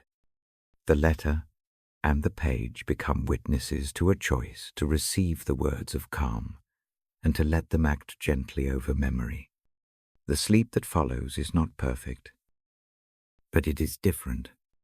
The memory keeps its truth, but ceases to be the tyrant of the night. The word reaches hands in different ways. For some, it is a single phrase repeated like a prayer. For others, it is the slow hearing of a whole chapter. For a few, it is the quiet turning of pages in the lamplight, with no urgent need to understand everything. Each practice is a small ladder. Each rung is a breath. As I read, I notice what the lines do to the room. They lower the volume of worry. They rearrange how thoughts sit. They offer a new habit when the old ones are worn thin. When the voice keeps its steady pace, the heart begins to follow. The body finds a softer gait. The night breathes with the listener. There is also a simple rhythm I suggest, gently, before sleep. Imagine one small thing you will hand over for the night. Not everything, not the whole list. One small thing. Name it in a short phrase. Place it in your hands. Then imagine setting it down beside the lamp. The act is small. It is practical. It trains the hands and the mind to let go, a bit at a time. These stories are not meant to be instructions in the loud sense. They are bedside examples. They teach by showing how mercy often arrives quiet, patient, and repeated. Each scene asks only for a small willingness. The heart that tries one small act tonight may find it easier the next evening. I keep the lamp low as I finish these tales. The page is warm under my thumb. The time spent telling stories is itself a kind of reading. It is a reading of lives. The book that rests beside me holds words that have softened other nights. It seems fitting to name that practice and to offer it now. If sleep calls, answer it. If rest does not come, stay with one image for a while. Hold the small stone you imagined in one story. Hold the cup of warm tea from another. Let the breath match the slow steps of the pages turning. There is no need for large motions. Small things are enough. I close this part with care. The stories remain as small lamps on separate nightstands. They do not solve the world. They shift the evening. They teach the hands what to do when the heart is tired. The reader will return tomorrow night with the same steady voice. The pages will be ready. The lamp will be there. For now, let one story sit with you like company. Let the breath slow. Let the eyes soften. Rest into the hush these small stories leave behind. I turn the page with a careful finger. The lamp bends its light. The room is a low bowl of hush. I find a passage that speaks of mornings. It speaks of mercy that arrives again and again. The idea settles like dew on grass. My voice is soft, the words read like a small promise. They do not demand proof. They ask only to be received. The tone is calm. The image is simple. A new day handing out small mercies as if they were bread. I picture the dawn. A thin strip of light pushes under the curtain. The sky is not loud. It is a pale cloth that slips over the roof. Birds begin to murmur. The air tastes faintly of wheat and distant rain. The world wakes slowly, and mercy wakens with it. This mercy is not a dramatic thunderclap. It is a quiet opening. It looks like a neighbor leaving a loaf at the doorstep. It looks like someone remembering your name in the morning. It looks like the same sun rising, patient and steady. Whether the night was gentle or sharp, I read in a voice that measures each line. Each sentence comes with a pause long enough to breathe. Mercy is presented as habitual. It is morning by morning. That rhythm comforts, because it does not ask for perfect repair at once. It offers the small fact that something new is given each day. A memory rises. Once, after a long season of worry, a friend put a cup of tea beside my bed at dawn. There was no speech, only the warmth of the cup in hand. That small kindness became a mercy I could carry. It was not a solution, but it made the next step possible. That kind of mercy repeats in ordinary ways. Before sleep, practice helps. Place a small stone on the bedside table. Each night touch it and think of one small mercy from the day. The mercy can be tiny, a quiet smile, a moment of clear air, a vroom. Name it inwardly. Let the hand feel the stone, then lay it down and breathe. This small ritual teaches the heart to notice mercies, not only failings. The morning promise does not erase the past. Pain remains. Loss keeps its shape, but the text nudges the heart toward a daily gift.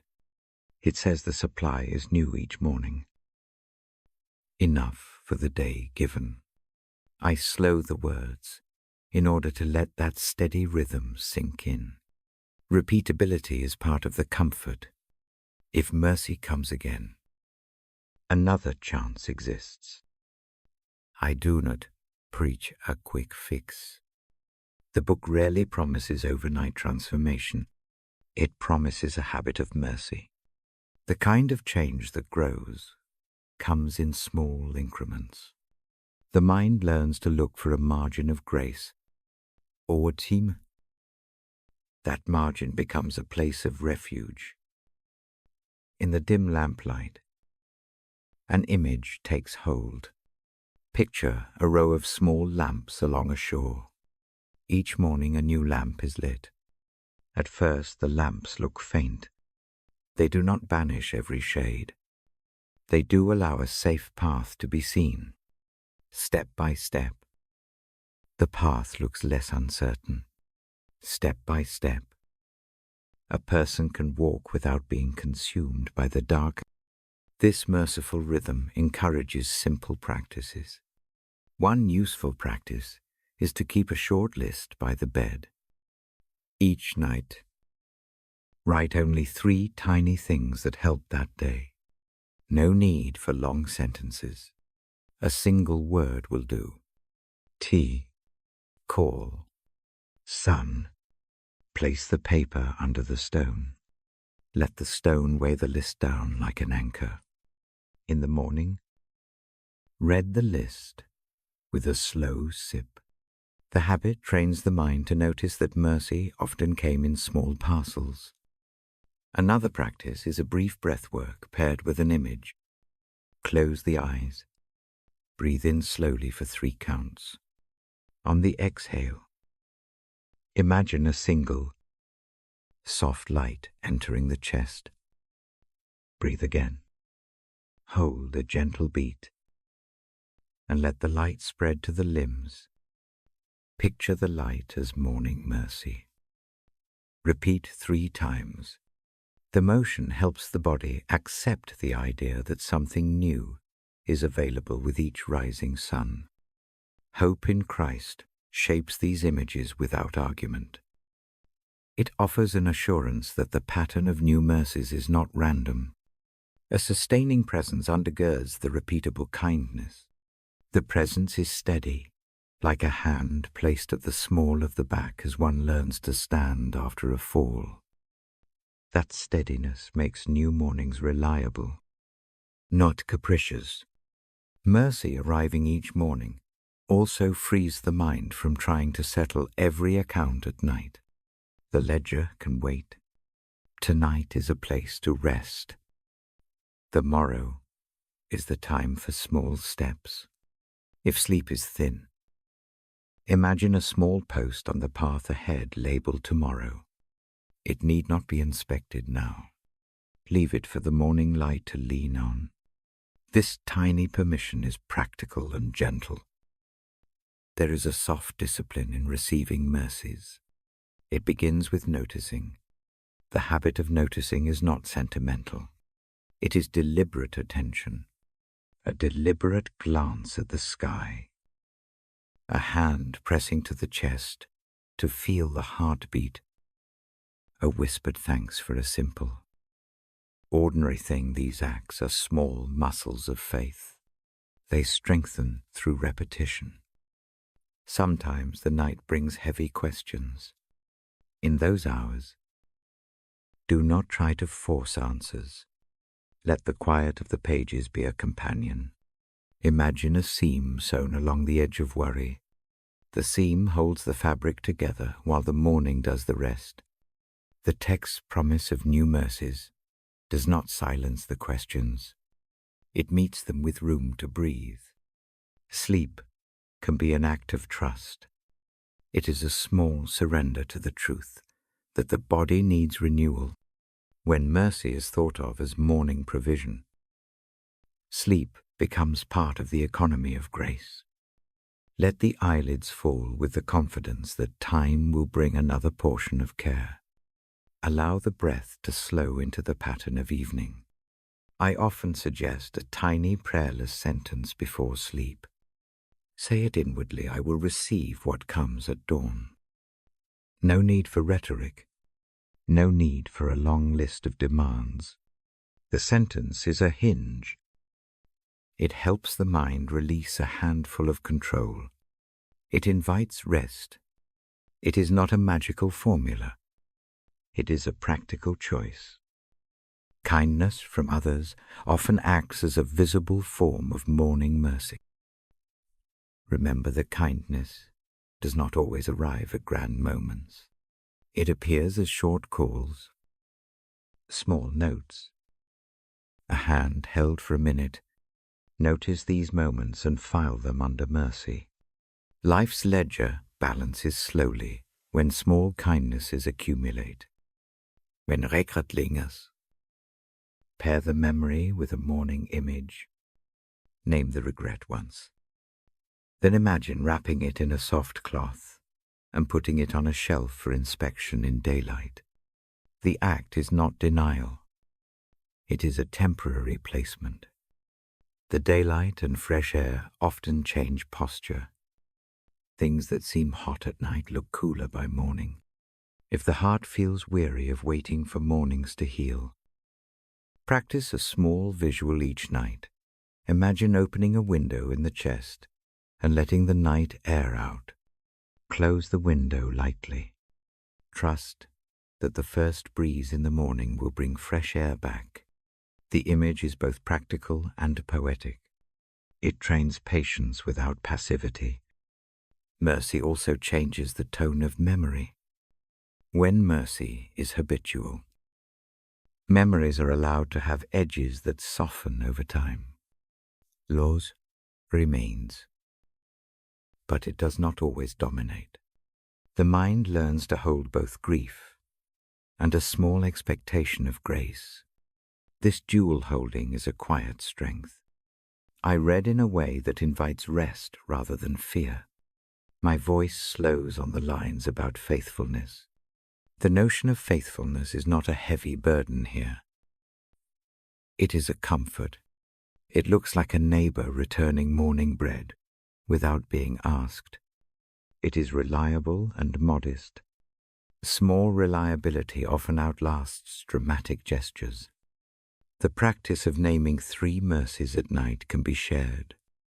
In a household, do it together without fanfare. Place 3 whispered words on a common table. Let each name be a pebble in a shared bowl. Over time, the bowl fills. This communal practice trains families to notice grace in small ways. Childhood memories often become a store of morning mercies. A parent's steady presence, a warm sweater, a secret laugh. These are small mercies that teach a child the world can be kind. Recalling such moments before sleep is a way of rekindling trust. It is not an exercise in nostalgia. It is a gentle reminder that kindness exists and returns again. When the mind argues that the morning promise sounds naive, answer it with practicality. Sleep helps cognitive function. The body repairs. The mind processes. A fresh day often brings fresh perspective. Mercy does not always change facts. It changes appetites. It makes clarity more accessible. That is a sufficient argument for many nights. The text in my hands also invites slow gratitude. Gratitude is not cheerfulness, forced. It is a quiet recognition of help, noticed. Say a small, private, thank you for whatever mercies appeared today. The act of thanks trains the nerves toward receptivity. It is small work with real effect. As I fold the corner of the page, a final image comes. Picture a line of mornings like stepping stones across a slow river. Each stone is a mercy. A foot takes 1 step at a time. No leap is required. The crossing happens one small, steady step after another. Trust the stones. Trust the hands that sometimes help steady the walker. Before closing this part, I invite one small motion. Take the hand and press it to the chest. Feel the heartbeat like a small drum. Name one mercy quietly. Hold that name for 3 slow breaths. When the breath releases, imagine the mercy settling under the heart like a warm pebble. Let it remain there through the night. I close the book gently. The lamp keeps its steady light. The room holds its hush. The idea of new mercies sits near, like a friendly promise. Sleep, if it comes, will carry the hope of morning. If wakefulness stays, the hand on the chest will still feel a warmth, and the mind can return to the small practices that invite rest. I will return with the book tomorrow night. The lamp will be ready. The pages will be patient. For now, rest with the thought that mercy will be given again with the next dawn. Trust that the morning will come, carrying small kindnesses. Let that easy expectation be enough tonight. I turn the page with a careful thumb. The lamp spills a calm circle across the paper. My voice drops a hair. The lines I find speak of handing over burdens. They ask for a small, concrete act to cast cares where care belongs. I read that idea aloud. slowly, as if the words themselves might ease the joints of a tired night. The image is simple. Picture a pair of hands wide enough to receive any weight. Not hands that tally and judge. Hands that accept. Steady and warm. Imagine placing a pack upon those palms and feeling the straps loosen. The shoulders that have held the pack for so long can finally slack. The action is ordinary. The effect is immediate in the body. The chest breathes differently. The neck releases. I do not offer a sermon. I offer an invitation. Bring one small care with you now. Choose something small and specific. It may be a worry about tomorrow, a regret that keeps returning, a fear that tightens the jaw. Name it inwardly. No shouting, no long rehearsal. A single phrase will do. Feel its weight for a single breath. Then imagine handing it into those steady palms I described. If the mind clings, use a simple practice. Take a small scrap of paper. Write the worry in one quick line. Fold the paper once. Twice. Hold it in the palm. Breathe slowly 3 times. On the last exhale, place the paper in a bowl beside you. Cover it with a gentle cloth, if that feels right. The bowl is not magic. It is a symbol that translates the inner choice into a physical motion. The body understands motion. Motion helps the heart accept change. Another gentle way is to use water. Fill a cup and set it on the bedside. Dip both hands in for a slow count. Imagine the water taking some small weight from your fingers. Lift the hands. Let the water drip once. Feel the coolness where the tension used to be. The motion trains the nerves to believe in release. The habit is not a one-time fix. It is a practice, night after night. The hands learn a different story. Casting cares away is not a denial of trouble. It is not a dismissal of sorrow. Sorrow keeps its rightful place. Casting cares means giving them to someone who wants to hold them for you. Remember that care does not always mean fixing immediately. Often care means staying with what hurts until healing can begin. The hands that receive your cares also carry patience. If it helps, imagine a net. The net is broad and soft. You toss a worry into it. The net does not snarl. It hums in the dark, collecting what you cannot bear. Over time, the net holds more than one thing. It becomes a weight-bearing rhythm. You do not have to empty it in the night. The net simply holds, and you sleep. I speak of mercy in practical terms. Mercy looks like a neighbor who sits quietly when a friend cannot find words.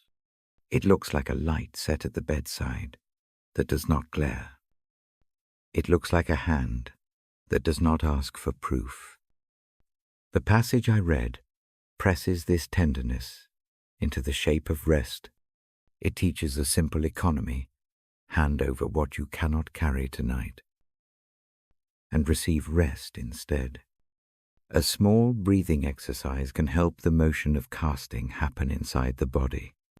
Inhale for 4 steady counts. Let the breath find the ribs. Hold for 1 calm beat. Exhale for 6 counts. Imagining the care moving from the chest into open hands and then out of sight. Repeat this 3 times. Each round becomes a little ferry, moving weight from you into something larger than your worrying mind. Some nights the mind insists on replaying scenarios. It runs through meetings, conversations, what ifs. When that happens, return to the body. Press the heels of the hands under the collarbones. Gentle but firm. Feel the sternum rise and fall. Say to yourself once, quietly, I will not carry this alone tonight. The phrase is not an argument. It is a hand on the shoulder. Say it only once, and let the breath do the rest. I also offer a simple ritual for repeated use. Keep a small jar on the bedside table. When a worry comes, tear off a sliver of paper. Write that single worry, fold it, and drop it into the jar. The jar holds a visible testimony of what you are doing, letting go. Day by day, once a week, at a time of your choosing, take the papers out and release them, perhaps by burning them safely, perhaps by dropping them into moving water, perhaps by emptying them into the soil. Choose what feels like a real letting go for you. The weekly act trains the heart to trust larger cycles of mercy. This verse about casting cares also reminds the listener of care received. There is comfort in being cared for. It is not merely that cares are taken away. It is that they are taken into hands that care. Imagine a lamp beside those hands. The lamp is not intrusive. It simply lights the place where the hands rest. You are not left in darkness. There is steady attention where your burdens now sit. Tonight, practice the posture of giving away anxiety to that steady attention. Do not measure faith by the speed of relief. Some nights relief comes quickly. Other nights relief comes slowly. The act of handing over is itself part of deeper trusting. It trains the muscles of reliance. Over time, those muscles grow stronger, and sleep becomes less battle and more rest. There will be nights when a particular worry returns, as if on a schedule. Treat it with patience. Use the small rituals. Name it once. Place it in the bowl. Breathe. Repeat. The ritual will feel mechanical at first. That is okay. Routines make new habits possible. They rewire the mind by giving it new patterns to follow when old ones try to run. If the heart resists, casting, believing perhaps that worry is proof of care, or that holding on is the only sensible thing, notice that resistance without judgment. Observe it as you would a small animal under the bed. It exists. It is afraid. It needs time. Offer it the same hand that you offer the worry. Let the resistance feel the gentleness. Trust that gentleness often breaks hard patterns in the softest ways. I also invite a quiet imagination. Picture a shoreline at dusk. One by one, place small stones on the sand. Each stone is a worry. Then, with a deliberate, slow movement, set a stone afloat on a small leaf or scrap of bark. Watch the current. Take it beyond sight. Do this in your mind. You do not need to leave the bed. The imagination is a courier. It carries acts of letting in a form the body can accept. Do not confuse casting cares with escaping responsibility. Casting is not an abdication of wisdom. It is a wise choice of order.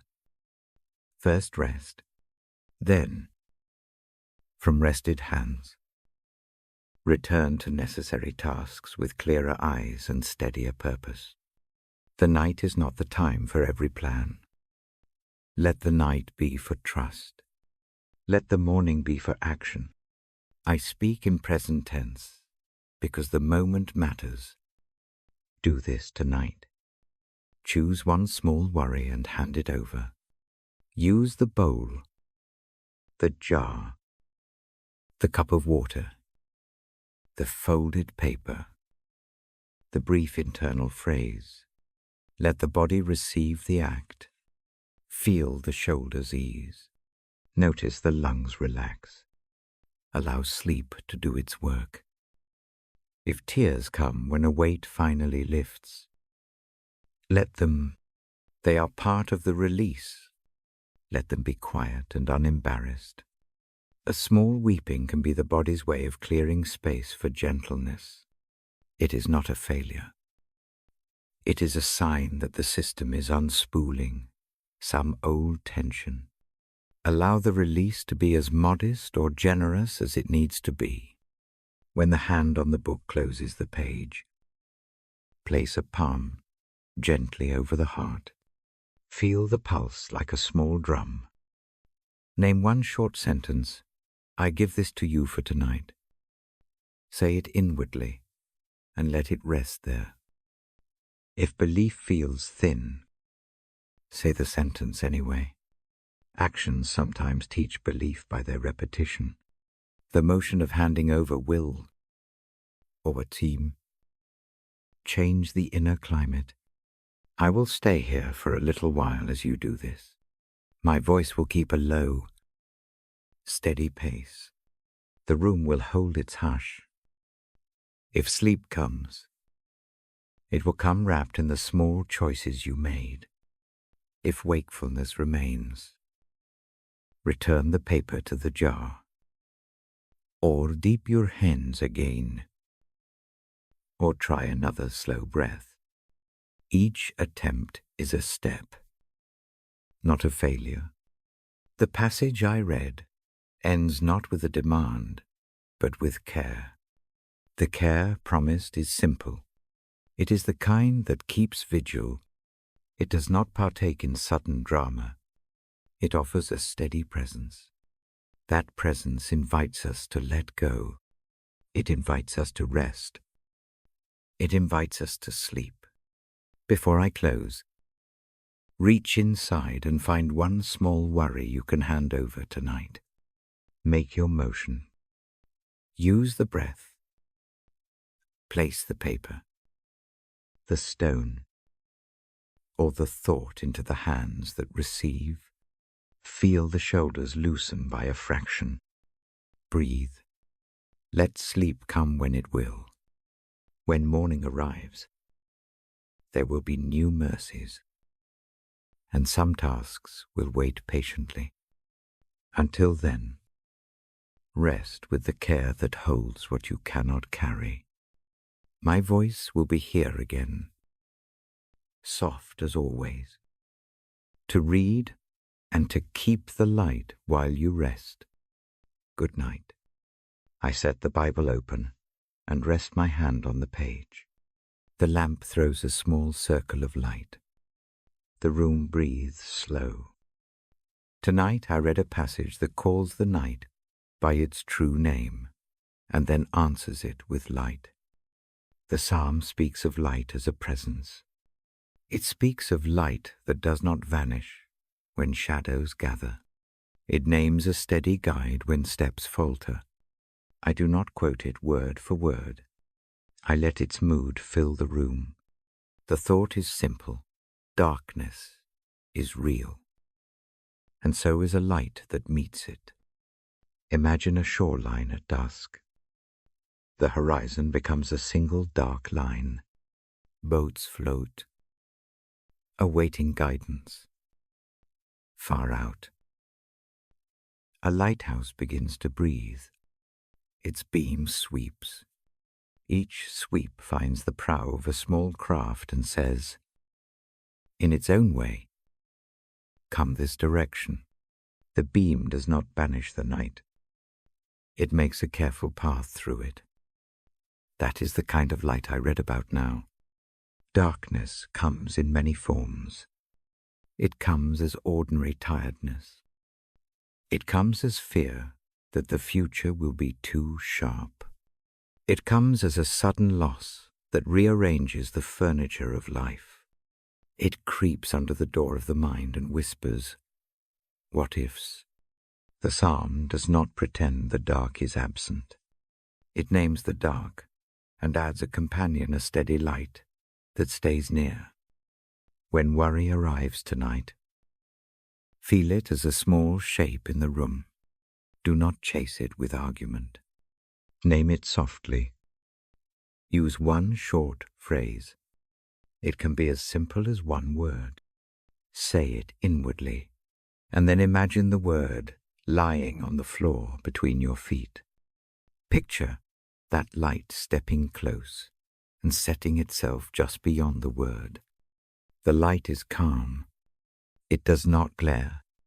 It makes a soft halo. I tell you of times when this image steadied me. Once, in a season of sharp decisions, sleep became thin and small. Nights felt like a corridor with doors that would not stay shut.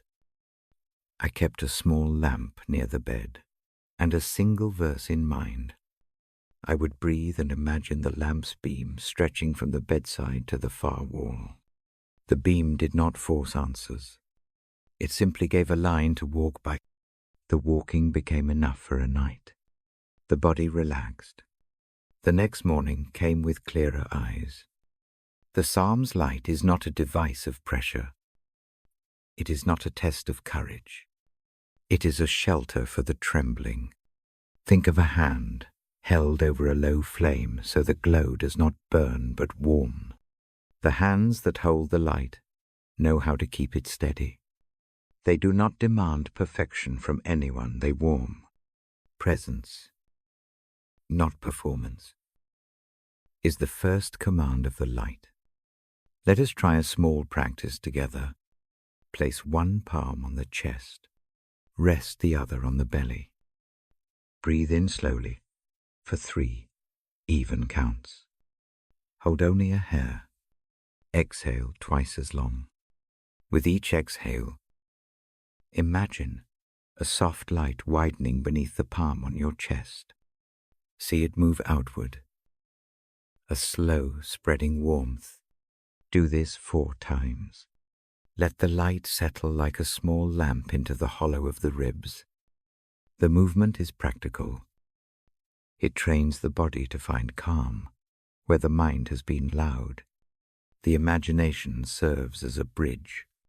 The physical breath meets an inner picture. Over nights, the bridge becomes easier to cross. The light becomes less imagination and more felt presence. There are nights when fear looks like a crowd. It fills the room with noisy hands. The psalm answers as a single voice, quiet and sure. It says, "The light is nearer than the clamor." If the crowd presses, pick one small worry from it and hand it to the light. Do not try to collect every fear at once. One small handed-over thing matters. When needing a more concrete gesture, use a small stone. Keep it on the bedside table. At the start of this practice, hold it in the palm and name one worry. Fold the name into the stone, as if placing a coin into a jar. Put the stone back on the table and leave it there. The stone is a memory of the action, a small proof that something has been entrusted to a steadier place. This is not magic.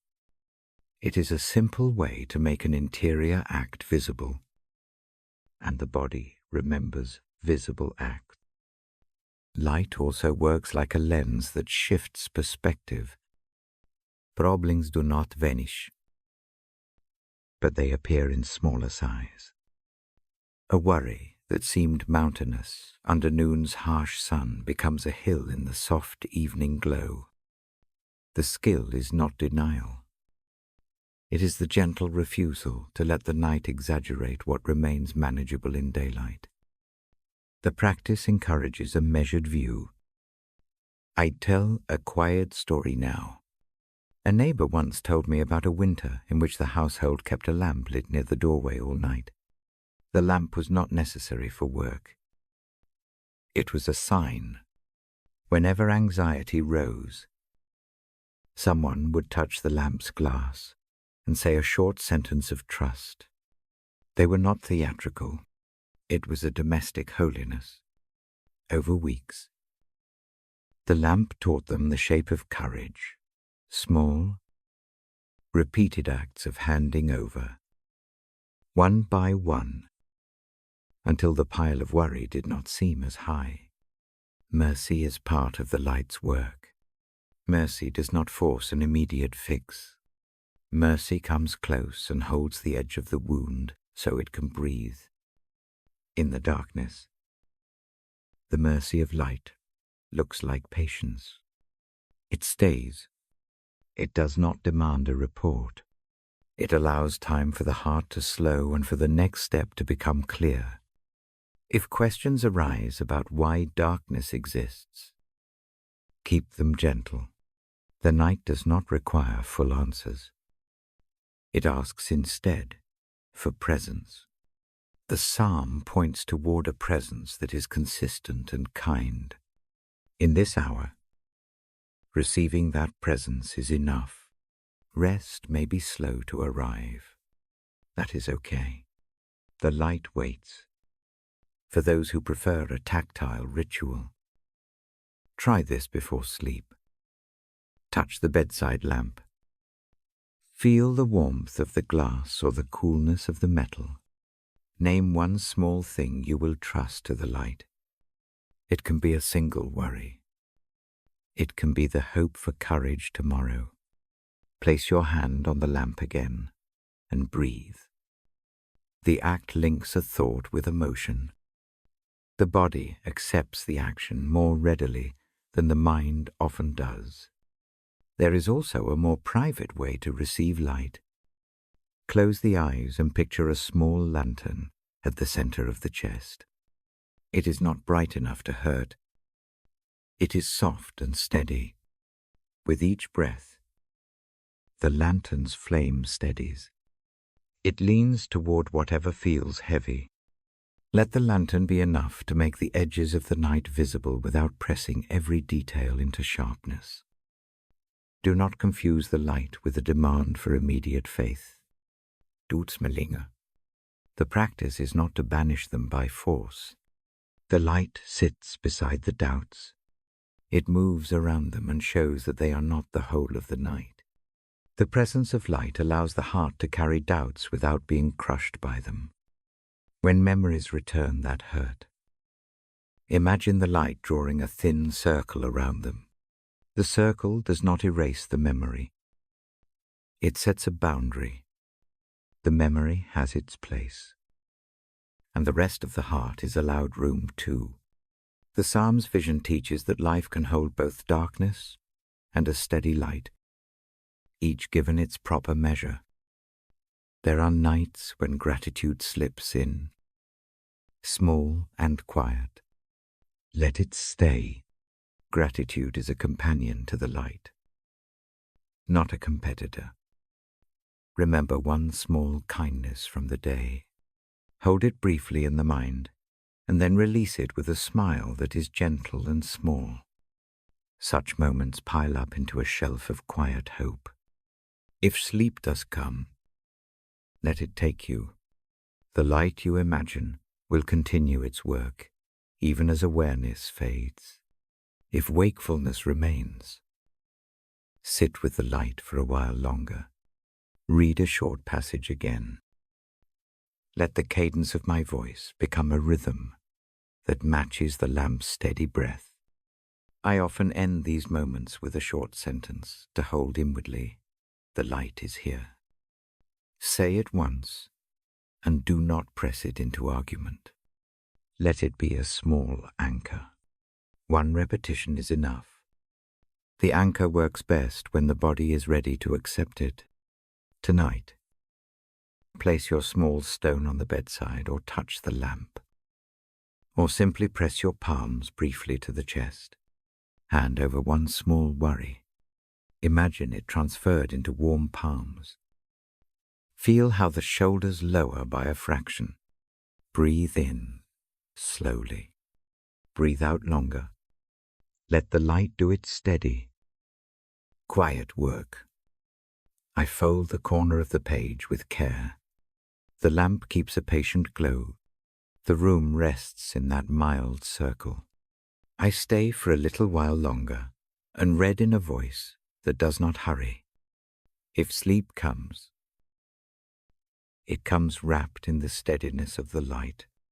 If wakefulness remains, sit a little longer in the calm that the light creates.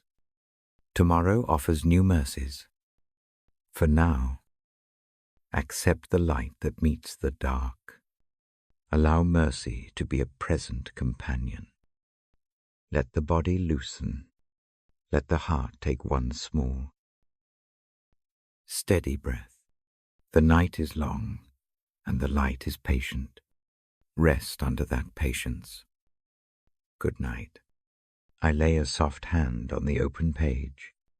The lamp keeps a small circle of warmth. The night holds its breath. I read now about a peace that moves like a gentle sentry. The words ask me to bring care into prayer and to offer thanks as I lay down to sleep. They promise a guarding that feels steady and calm. I read in the present. The idea is simple. Do not let worry rule the night. Instead, name what troubles you and hand it over. Do this with a thankful heart, even for small things. The passage I hold speaks of a peace that watches over both heart and mind. Picture the peace as a kind, vigilant presence that sits at the entrance to the inner room and keeps watch while the body rests. Tonight, imagine that your chest is a small courtyard. The courtyard has a gate. Worries come like little drafts trying to slip in. Prayer stands like a quiet guard by the gate. It does not shout or condemn. It simply receives what is brought to it. Whatever you place into that guard's hands is kept safe. The guard is not a stranger. It is the Spirit who walks close and listens. The Spirit takes what you offer and keeps it in a place where mercy can work. I invite a small practice. Take a breath slowly. As the air comes in, think of a single worry. Let it be precise and brief. Hold it there for a moment. As you breathe out, turn the worry into a short sentence of handing over.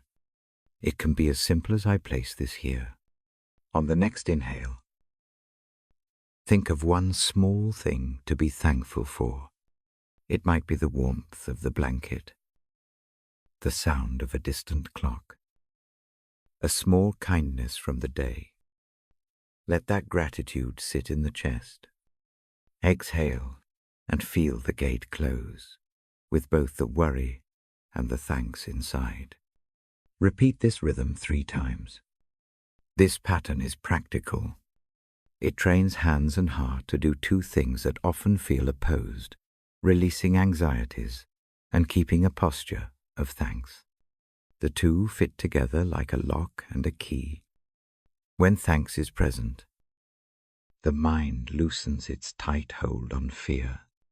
The breath becomes a ferry for both worry and gratitude. Over nights, the ferry grows steady. The peace I read about is described as guarding. Guarding is not a harsh keeping away.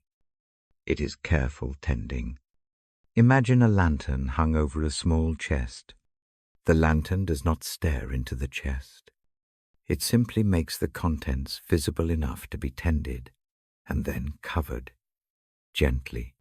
The guard watches over your inner life in that same way. It is not a glare that scares. It is a gentle light that prevents things from being exaggerated by the dark. I speak quietly about unity as well. The Spirit that guards is the same spirit that reaches into many rooms. That means you are not holding your night alone. Somewhere else a neighbor breathes this same prayer. Somewhere else a child folds their hands and offers a single thing for the day. I feel that unity, like a faint thread linking small lights. The thought brings calm. It reminds me that rest is not an isolated act. It is part of a larger pattern of grace that touches many hearts. If worry insists on arguing, do not fight it with words. Let it feel seen. Name it once, and then place it in the gatekeeper's hands with a short phrase.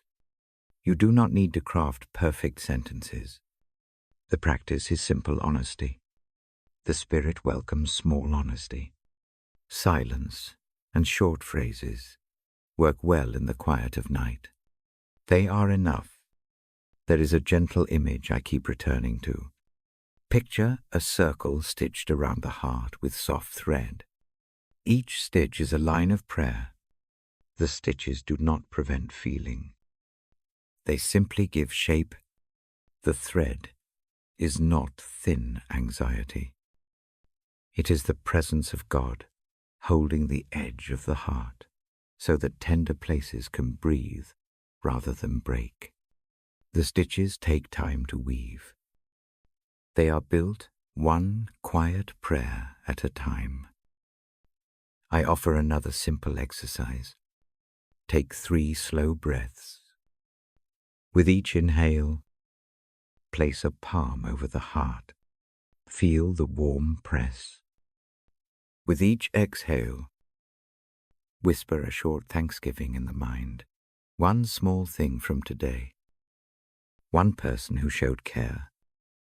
One diamond of mercy you noticed. Let each blessing sit under the palm as a warm seed. When the breaths finish, imagine the seeds being planted in that stitched circle. They are small. They are enough to begin. Gratitude shifts the tone of prayer. When the mind includes thanks, the request part of prayer becomes less demanding and more honest. We approach not as people making a strict ledger, but as children speaking to someone who knows us already. The asking does not have to be loud. It can be careful and direct. The more often we thank, the less the night feels like a tribunal and more like a bedside conversation. There is also a quiet counsel against trying to do everything at once. The passage that guides these thoughts insists that prayers be specific. Choose 1 or 2 things. Be concrete. A mind that lists everything at midnight often returns to the same loop. Instead, select 1 small worry and 1 small gratitude tonight. The rest can wait until morning light makes details clearer. This ordering is a kindness. It teaches the nervous system to let go in measured steps. Unity in the spirit means that we are allowed to be small. We do not need theatrical declarations. We may kneel in private. Wear the same blanket. Breathe the same slow breath. The spirit honors the small act over time. These small acts become a steady practice. They rewire the habit of night from fear to presence. The change is patient. It does not force itself. It arrives as a morning that is slightly less sharp. If sleep resists, offer a single short sentence inwardly. I place this in your hands. Say it once. Let the body do the rest. Movements teach belief more quickly than arguments sometimes. The hand on the chest. The imagined placing of a paper into a bowl. The simple 3-count breath. These motions instruct the muscles about how to behave at night. The muscles are often better teachers than the mind in quiet hours. I also suggest a small ritual for shared household if another sleeps nearby. Consider a silent exchange of names. Each person might name one short thing they will entrust to the spirit, and one thing they notice with thanks. Speak these first in the mind, and then place a light touch on the blanket or the bedside table as a sign. No words need be said aloud. The touch becomes a quiet pact.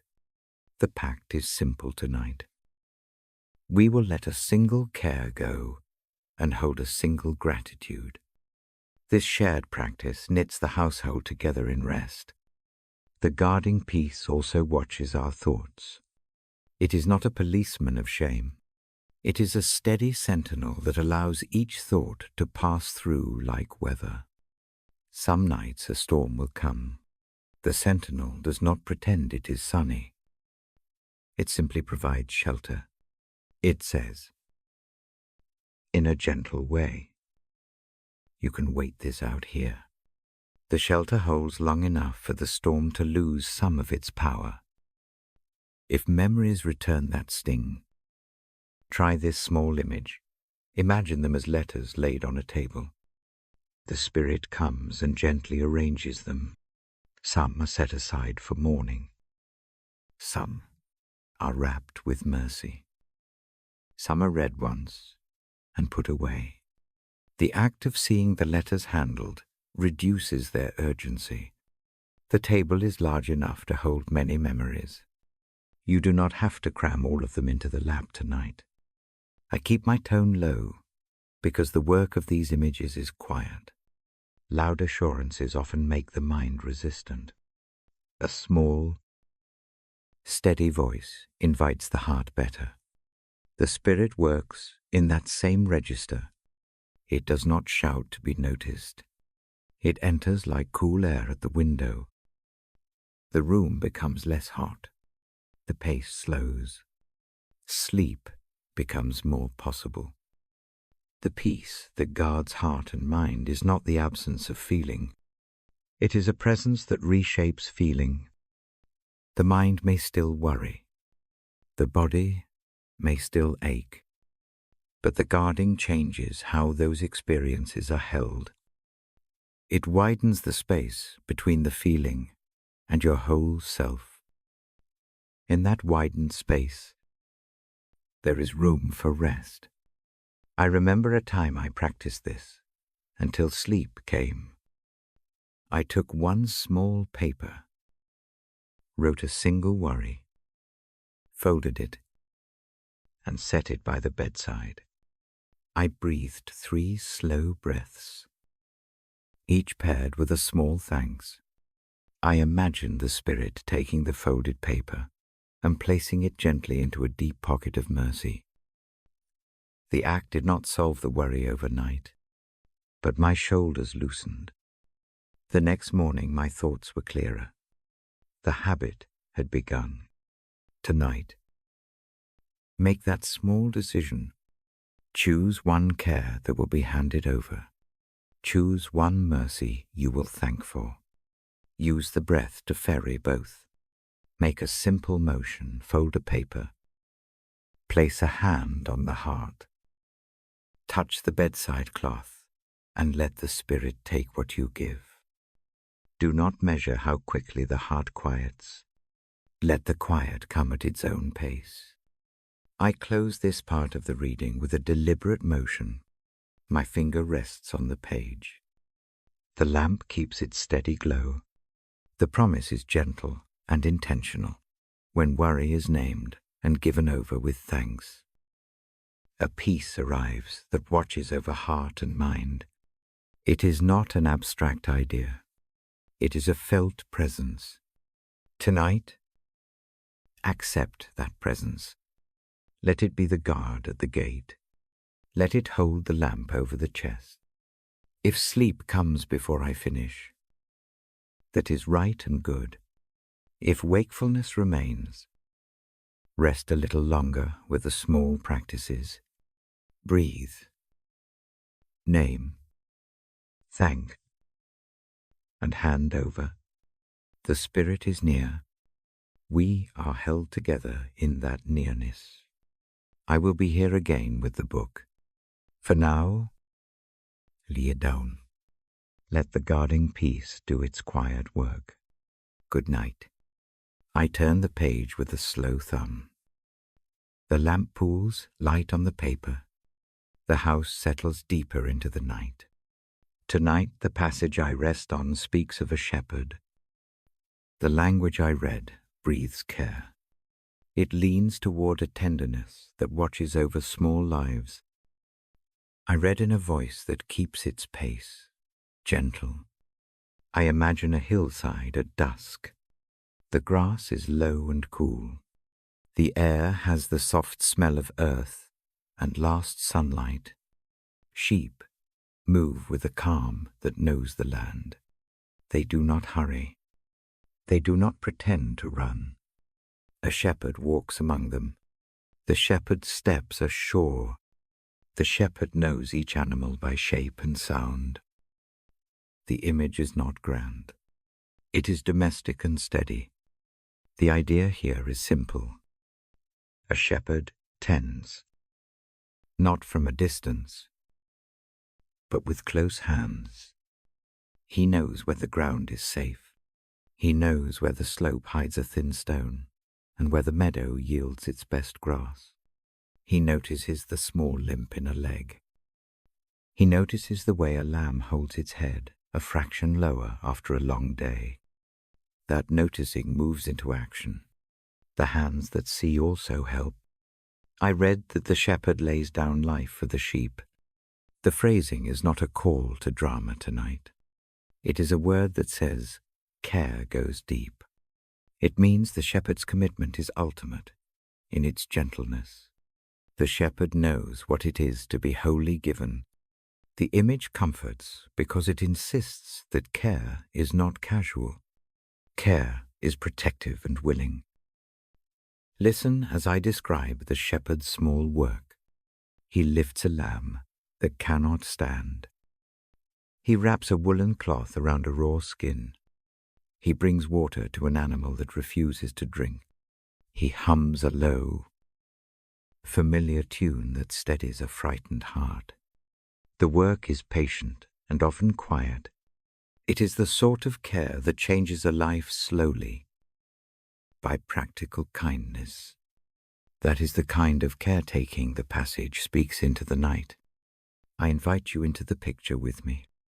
Imagine the shepherd coming close. Imagine the smell of the wool and the warmth of pressed bodies. Let the scene be gentle on the skin. I do not ask you to solve anything. I ask only that you receive the image. Let it rest where worry has been heavy. Picture the shepherd setting a hand on the place that aches. Feel, in the imagination, the pressure of that steady hand. There is a staff, and a staff's curving crook. The staff is not a weapon here. It is a method of guidance. The crook is shaped to rescue. It slips under a lamb that falls and lifts it without pain. The staff steadies the shepherd as well. It allows him to walk through uneven ground with sure feet. In the same way, the care that comes to you tonight steadies what is unsteady. Think of the staff, not as a threat to anything, but as a helpful lever. The shepherd calls the flock by name. This detail is quiet but important. Calling by name is particular. It is recognition of who each one is. You are not a number. You are known. The sound of a name, whispered in the dark, steadies the heart. I read that the shepherd leads gently. There is no hurry in the voice that calls. There is a patient cadence.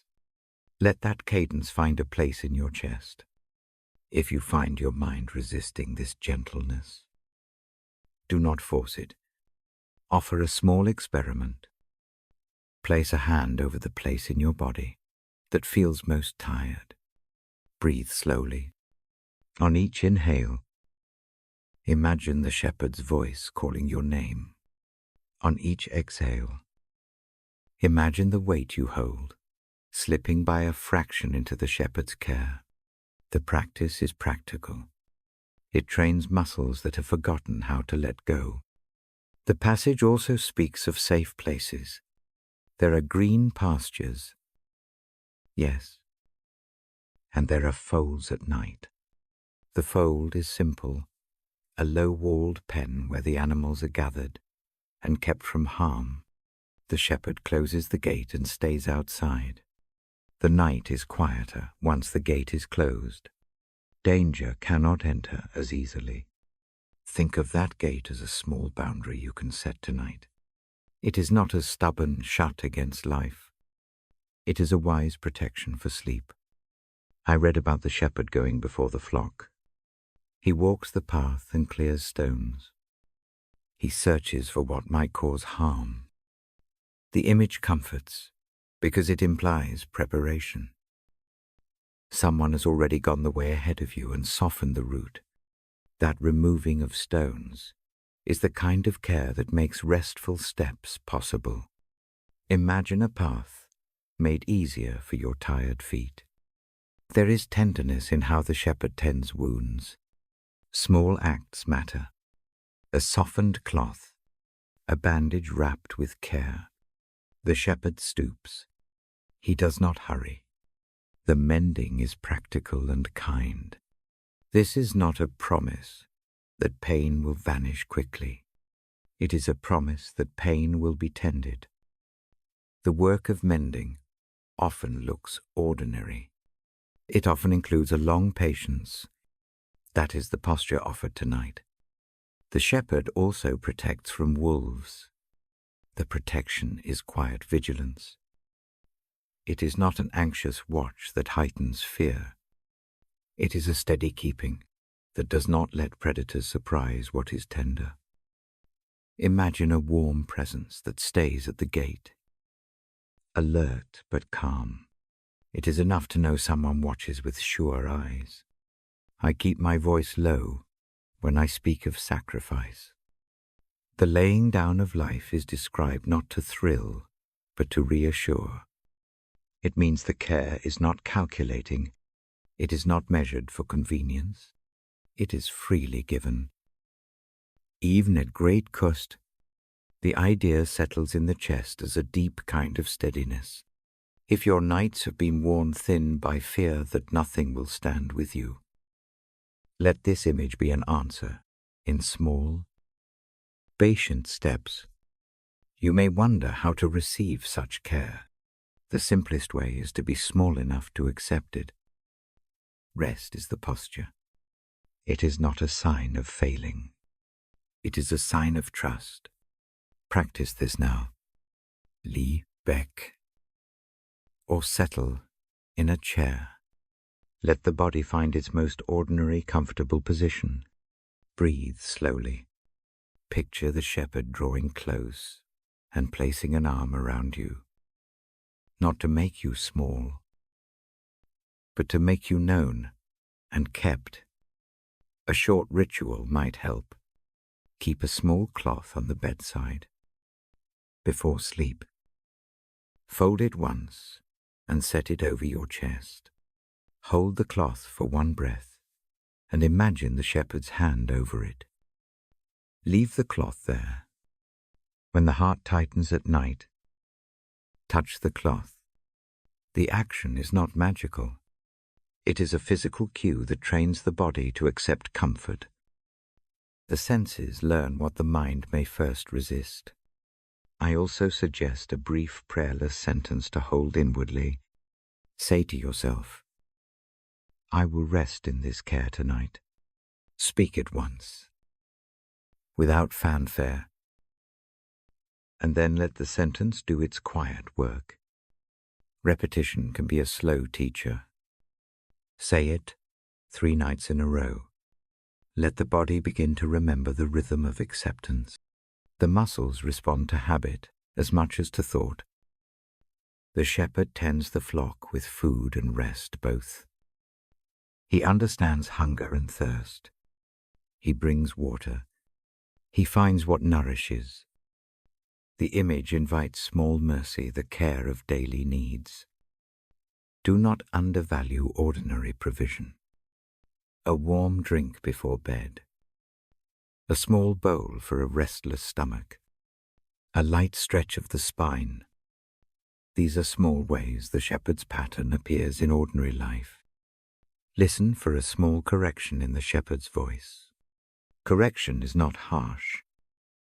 It is the gentle nudge of someone who knows the way better. If you have taken wrong turns tonight, imagine a quiet hand at the back guiding you without scolding.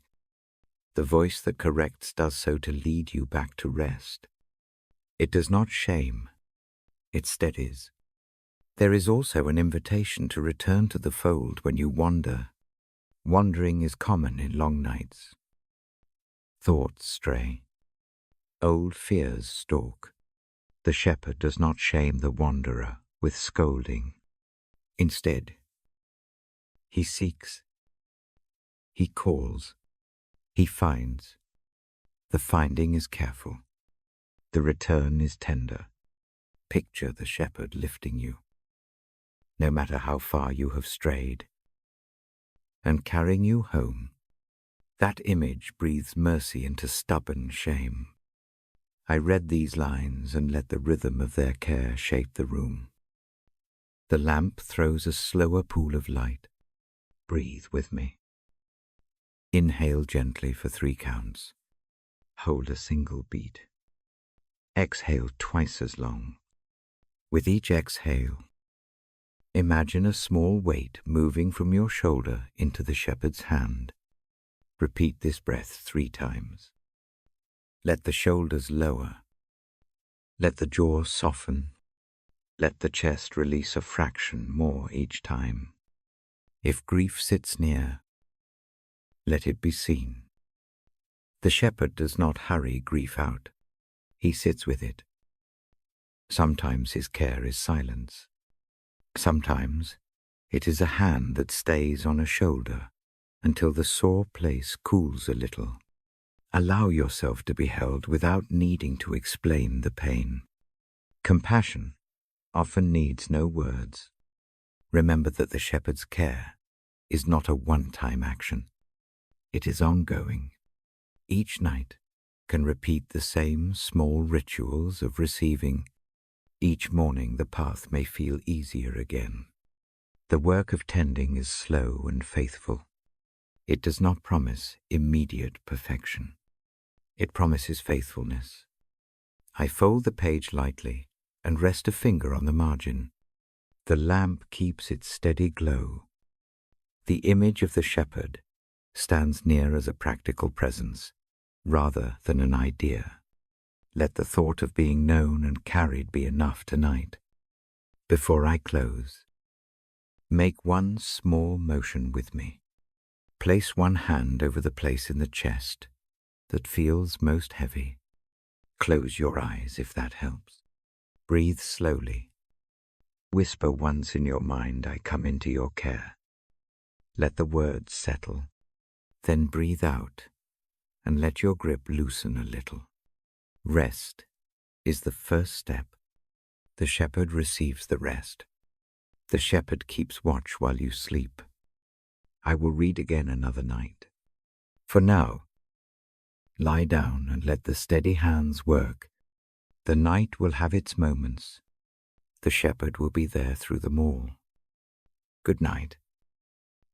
As we close our eyes, we entrust our future to God's perfect plans, resting in the quiet truth that everything is moving toward a good end. I say these words slowly. I let them settle into the room like a soft blanket. Imagine an architect at a table.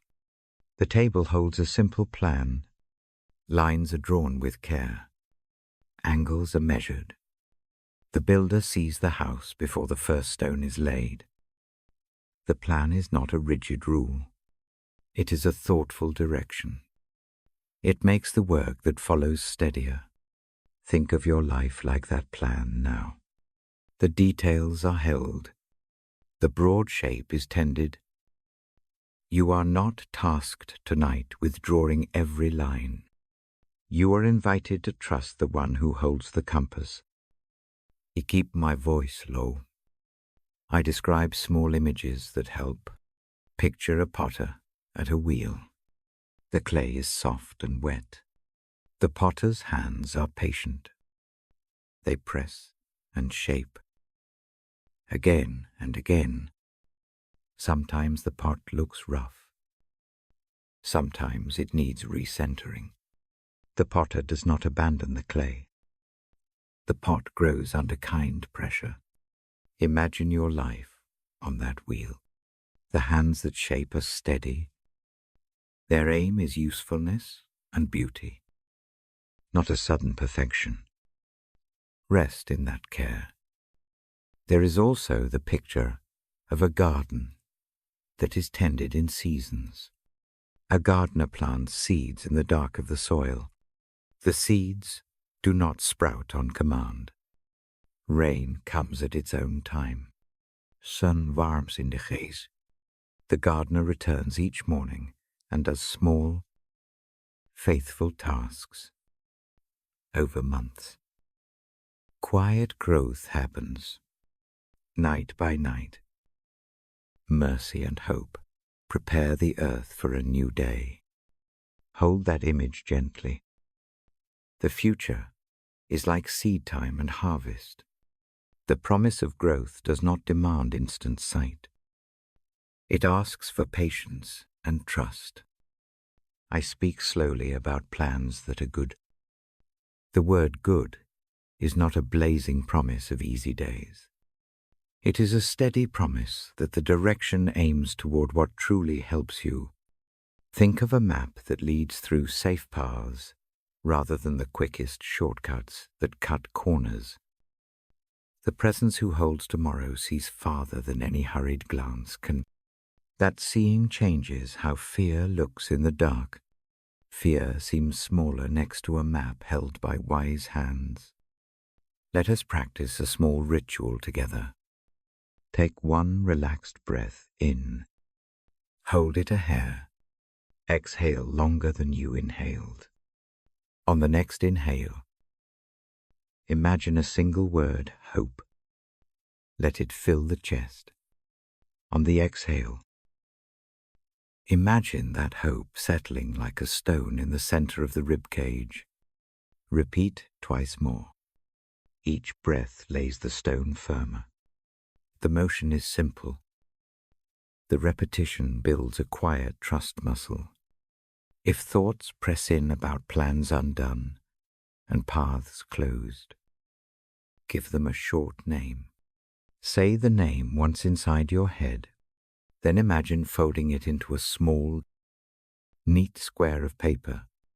Place that paper in an unseen drawer. Know that it rests there. You can open the drawer in the morning if needed. For tonight, the drawer is closed and the mind is free to breathe. The act is small. It trains hands and heart to separate the urgent from the necessary. I tell you a brief scene from my life. Long ago, I stood at a crossroad with no clear signs. My plans felt thin. I sat on a low stone and watched a team of builders at work on a distant house. They paused often, consulted their papers, adjusted a beam. Their calm steadied me. They did not rush. Their confidence did not come from certainty of every piece. It came from the knowledge of a plan and the patience to follow it. I walked away with less pounding in my chest. That memory now becomes a lantern in darker nights. Hope for tomorrow also looks like small promises kept. I keep a list of tiny proofs in my pocket of memory. A hand that arrived with hot soup in an evening of cold. A word of kindness that came at midnight. A single clear morning after a storm. These small proofs add up. They are like stones on a path. When the darkness feels thick, I step from one stone to the next. Each step proves that the way can be crossed. Rest tonight is also an act of obedience. The body needs repair. The mind needs time to untangle. Sleep is not avoidance. It is part of a wise schedule. The night is a designed space for the body's work. As I speak, imagine the cells lining up to repair, the breath slowing its bolder pace, the heart finding its old steady rhythm. Allow that work to begin. I keep sentences short for listening. I do not ask you to solve tomorrow tonight. I do not press for lists or plans. Instead, I ask one thing, offer one small hope into God's hands. Make it brief, make it real, say it silently. It could be a word: courage, clarity, patience. It could be a name. Place the word lightly into the thought of the one who knows the years ahead. Let the hand that holds time receive that small offering. There is room for honest fear. Hope and fear can sit in the same room. They need not fight. I invite them both into the quiet. Let the fear be seen. Name it. Then fold it under the mantle of hope. Picture hope like a warm blanket draped over the two. The night becomes less chaotic when both are acknowledged and tended. If planning feels impossible, try an even smaller act. Write a line on a slip of paper. One step I can take tomorrow. Keep it modest. Underline a single, double mouvement. Fold the slip and place it beside the bed. In the morning, look at the slip and do that one thing. Small acts build future confidence. They are steady repairs to self-trust. I also speak of patience. Patience is not passive. It carries an active endurance. It keeps showing up while progress appears slow. Think of a potter's patience again. The shaping takes time. The wheel continues. The potter's hands know where to press and when to pause. So the heart learns when to act and when to rest. This learning is tender and slow. There will be nights when the future seems full of questions. Let the questions be. Offer one question into the same hands that hold your hope. Ask it without demand. Trust that answers often arrive in their own season. Sometimes answers come in small shifts of perspective rather than loud revelations. The bright clarity may come with morning light, or it may come through a conversation, or through the steady doing of ordinary work. I read now an idea from an old promise, that there is a plan with the future. The phrase is simple. I do not push doctrine. I offer comfort. The future holds a shape that is moving toward repair and purpose. That promise reaches into tonight. It calms the edges of worry. It does not make everything immediate. It reassures that themes of mercy and hope thread through the days ahead. Practice a brief breathing shape to close this moment. Breathe in for 4 gentle counts. Hold 2. Exhale for 6 with a quiet sigh. On the exhale, imagine the map of your life unfurling a little toward a gentle horizon. You do not see every road. You feel direction. Repeat 3 times. The breath becomes a small claim on tomorrow's goodness. If sleep comes quickly, lid it. The small motions you have practiced will continue to work while awareness fades. If wakefulness remains, keep the image of the architect and the potter. Repeat the short phrase you folded into the drawer. Let the mind return to the rhythm of steady hands shaping time. I will place a small pause here. Breathe with the silence for a moment. The pause is a space where quiet hope can grow unhurried. Feel the room hold its breath with you. Let the world keep moving beyond the window while the heart rests inside its small room. Before we finish, make one small promise to yourself. Choose one hopeful thought to wake to. It may be a simple plan or a whispered word. Keep it modest. Put it in a place where morning can find it a folded note. A pebble. A phrase beside the pillow. Let morning meet you with that small hope already planted. It helps the mind accept the slow work of tomorrow. I will read to you again in another night. My voice will be the same. My tone will be the same. The pages will be ready. The images will wait. For now, allow the idea of a held future to tuck its hand under your own. Rest now. Let the breath lengthen. Let the steady hands of God shape the coming day. Sleep into the promise that tomorrow can carry new mercy and renewed paths. Good night. I lay the Bible across my knees. The lamp keeps a small, steady glow. The house breathes a slow rhythm. I open to a short line that asks the soul to be still. The request is simple. Rest your soul in God alone. I read it softly and let the words sink into the hush. The sentence names a refuge. It names a strength that stands when legs wobble. The language is not grand. It is a bedside promise. It offers an anchor for nights when thoughts race and the chest feels tight.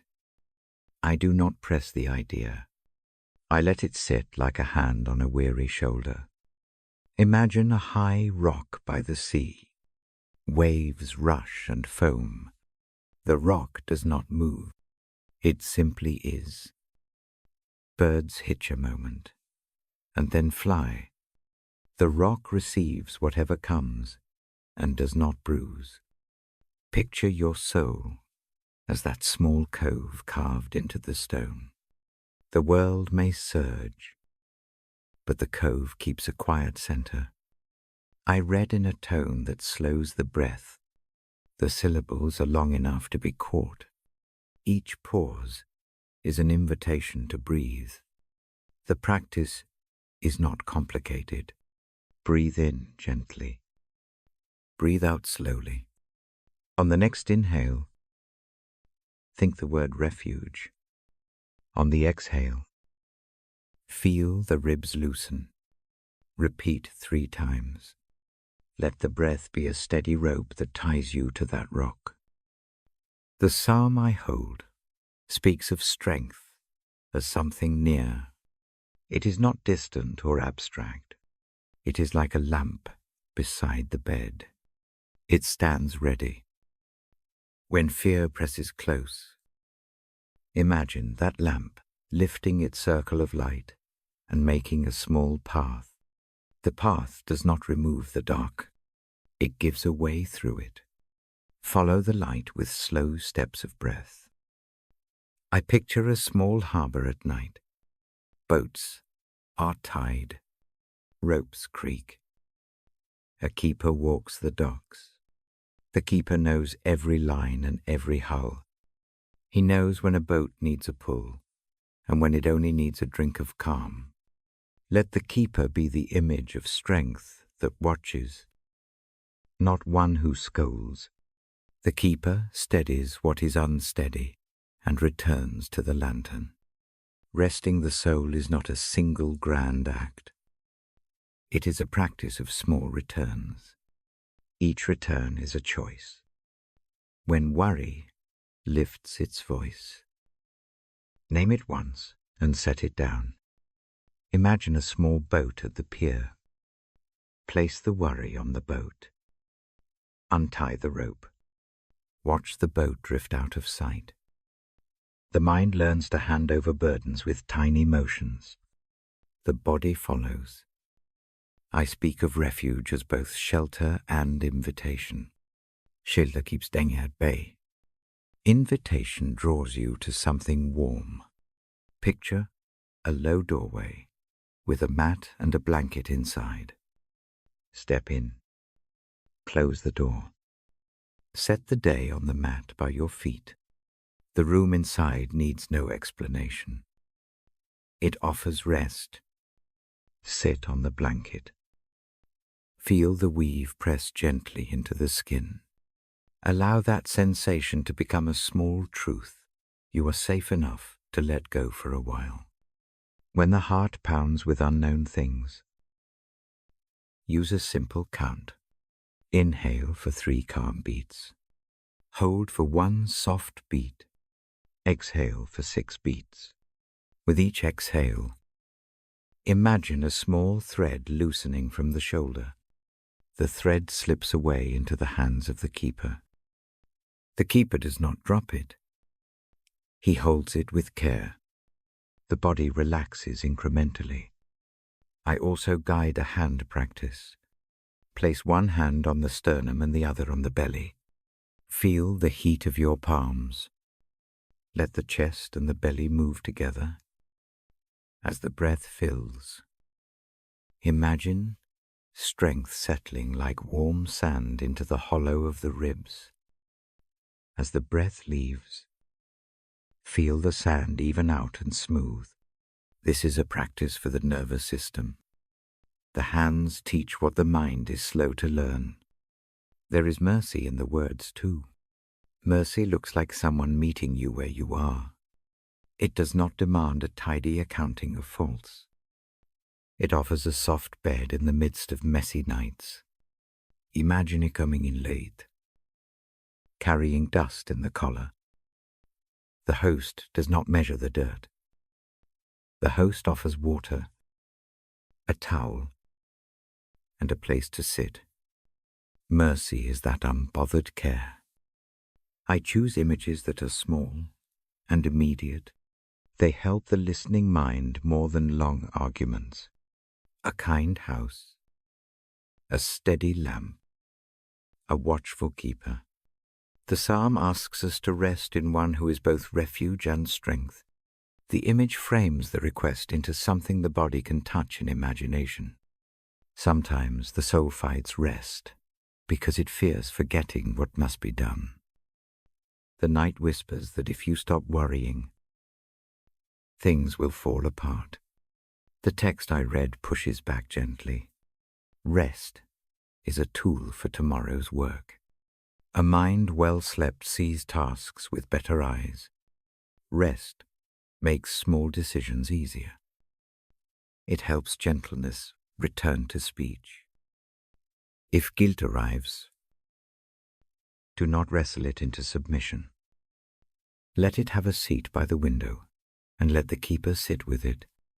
Name the guilt once. Offer it to the hands that hold. Imagine a cloth wrapped around it and placed on a shelf. The cloth does not make the past vanish. It keeps the past from smothering the present. The shelf can be visited in daylight, if necessary. Tonight, the shelf holds weight that you need not bear.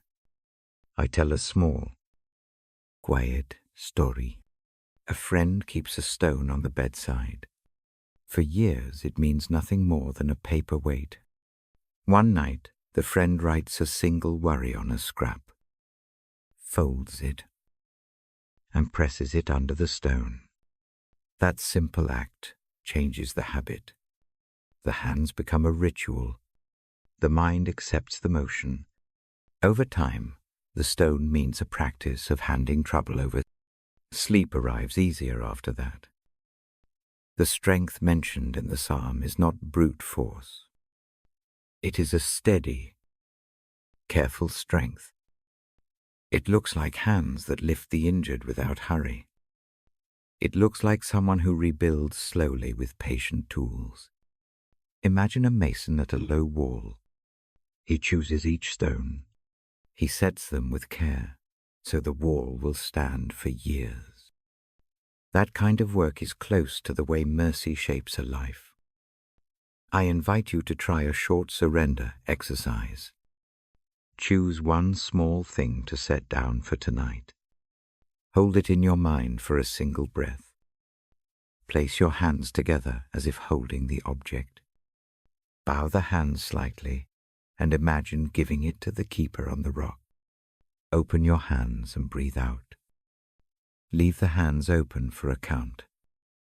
The motion trains the muscles and the mind to trust in the quiet care that stands nearby. If loneliness sits with you, picture a lamp in the high window left on at night. The lamp's light is small, but visible. Someone on a distant road sees that light and knows this place keeps vigil. Let that thought be a friend's hand at the edge. You are not required to carry the whole map of the world in the dark. You can trust that one light watches with patient steadiness. I speak now of rest as an act of faith so small it stills the heart. Faith does not need to be heroic. It can be a single breath long. It can be the choice to lie down without solving every problem first. The psalm invites that small faith. It asks that the soul be still and trust a refuge that is near enough to reach out and touch. There is a simple image to help acceptance. Imagine the chest as a bowl. Place your worries in the bowl like pebbles. Arrange them. There is no hurry. Then, imagine a warm hand covering the bowl with a lid. The lid does not remove the pebbles. It simply gives the bowl a rest. The lid is mercy. Let it stay tonight. Sometimes anger keeps the night sharp. Anger argues for constant vigilance. The text I read offers a different posture. The keeper's strength does not negate justice. It simply offers rest first. Then wisdom. Picture anger as a guard who refuses to sleep. Invite that guard to sit by the fire while someone else keeps watch. The guard can rest and remain ready. That reordering makes room for gentler choices in daylight. When the body protests, use a small body practice. Stretch the arms wide for one slow count. Exhale and fold the knees toward the chest. Hug yourself gently. Rock a little. The motion comforts. The body recognizes familiar care. Rock until the rhythm slows. Then breathe and let the hug be the place where rest begins. I close with a short, deliberate instruction. Let the mind hold the phrase, "Rest in God alone," as a soft mantra. Repeat it silently with the breath. Do not turn it into a debate. Let it be a cadence. On each inhale, think rest. On each exhale, think alone, meaning alone as in held, not isolated. Let the phrase anchor the night. I mark the page with a careful finger. The lamp slows to a softer glow. If sleep comes, that is good. If wakefulness remains, stay with the imagery a while longer. Breathe. Place the hand on the chest. Imagine the keeper at the rock. And allow the small practices to do their slow work. Tonight, choose one small thing to set down. Give it into the hands that steady. Breathe. And let the night have its gentle way. The refuge does not abandon. The strength does not leave. Rest your soul where you are known and kept. Let peace settle like a soft blanket across the chest. Good night. My dear listener, As we come to the close of this gentle hour, I speak a small blessing over you.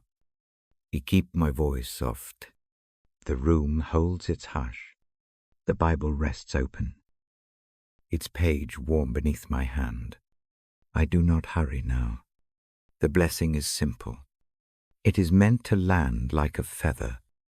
May the peace of God, which moves beyond words, settle into the places that ache. I ask that calm find the crown of the head, the hollow behind the eyes, the tightness in the throat. I ask that it unlace the small knots in the shoulders. I speak this slowly, breathing with each phrase, so the sound itself becomes a kind of quiet work. May a steady, quiet guard your heart and mind tonight. Picture a gentle watch that keeps close but does not pry. Picture this guard moving in soft steps around what you carry. It does not strip away memory. It simply keeps the night from wounding what is tender.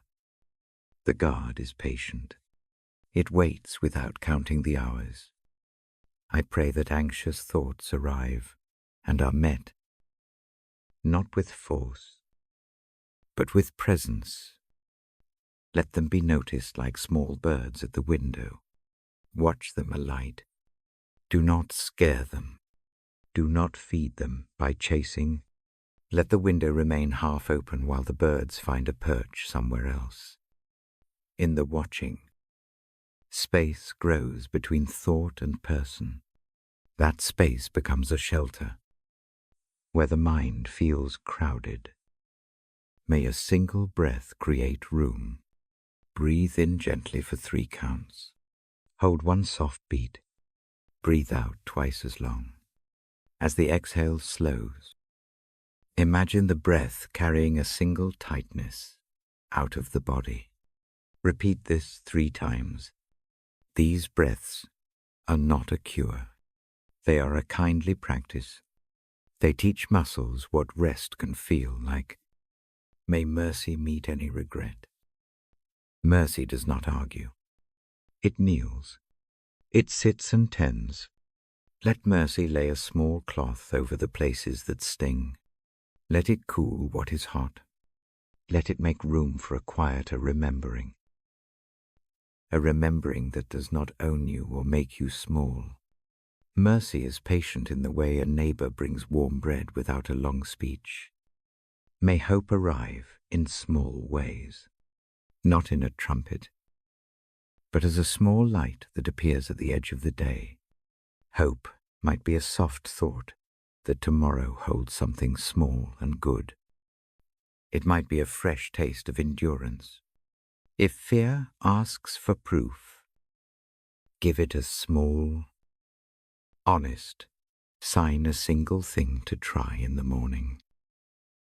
A short word to keep on the bedside. These small promises need no grandeur. They steady the feet. May Christ's gentle mercy shape your sleep. Think of a hand that steadies rather than grasps. Think of a presence that knows the weight you carry and lifts it in parts. Not all at once.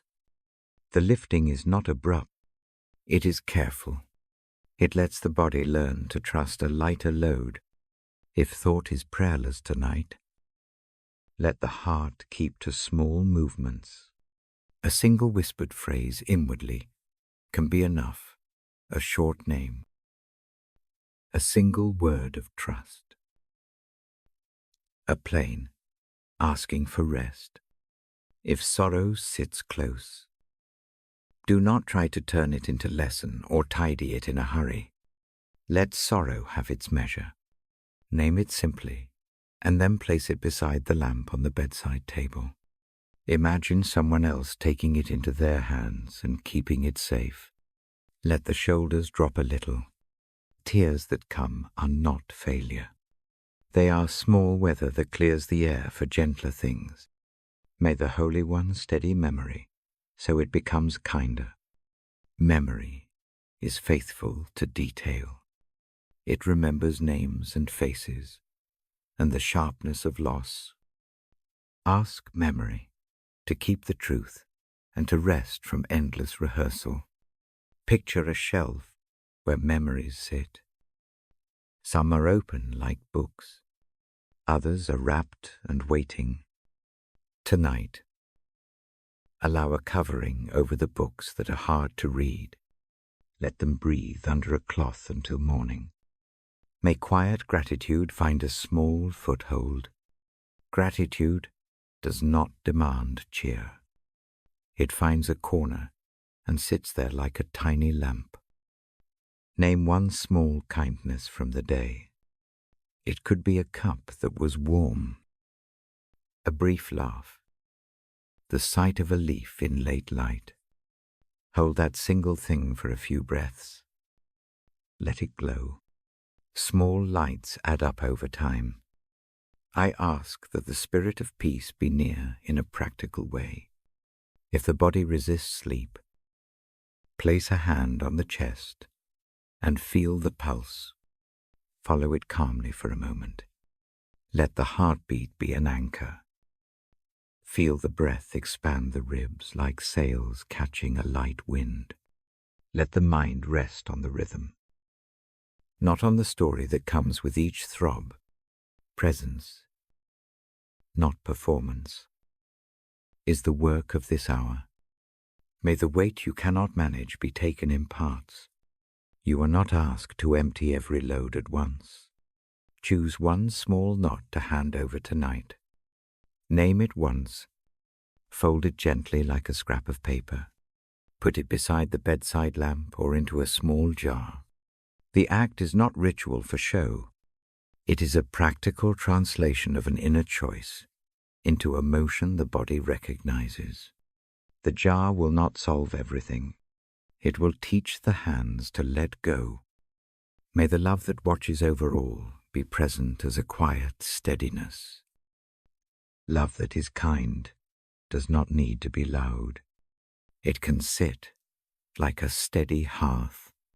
It warms slowly and keeps its steadiness through weather.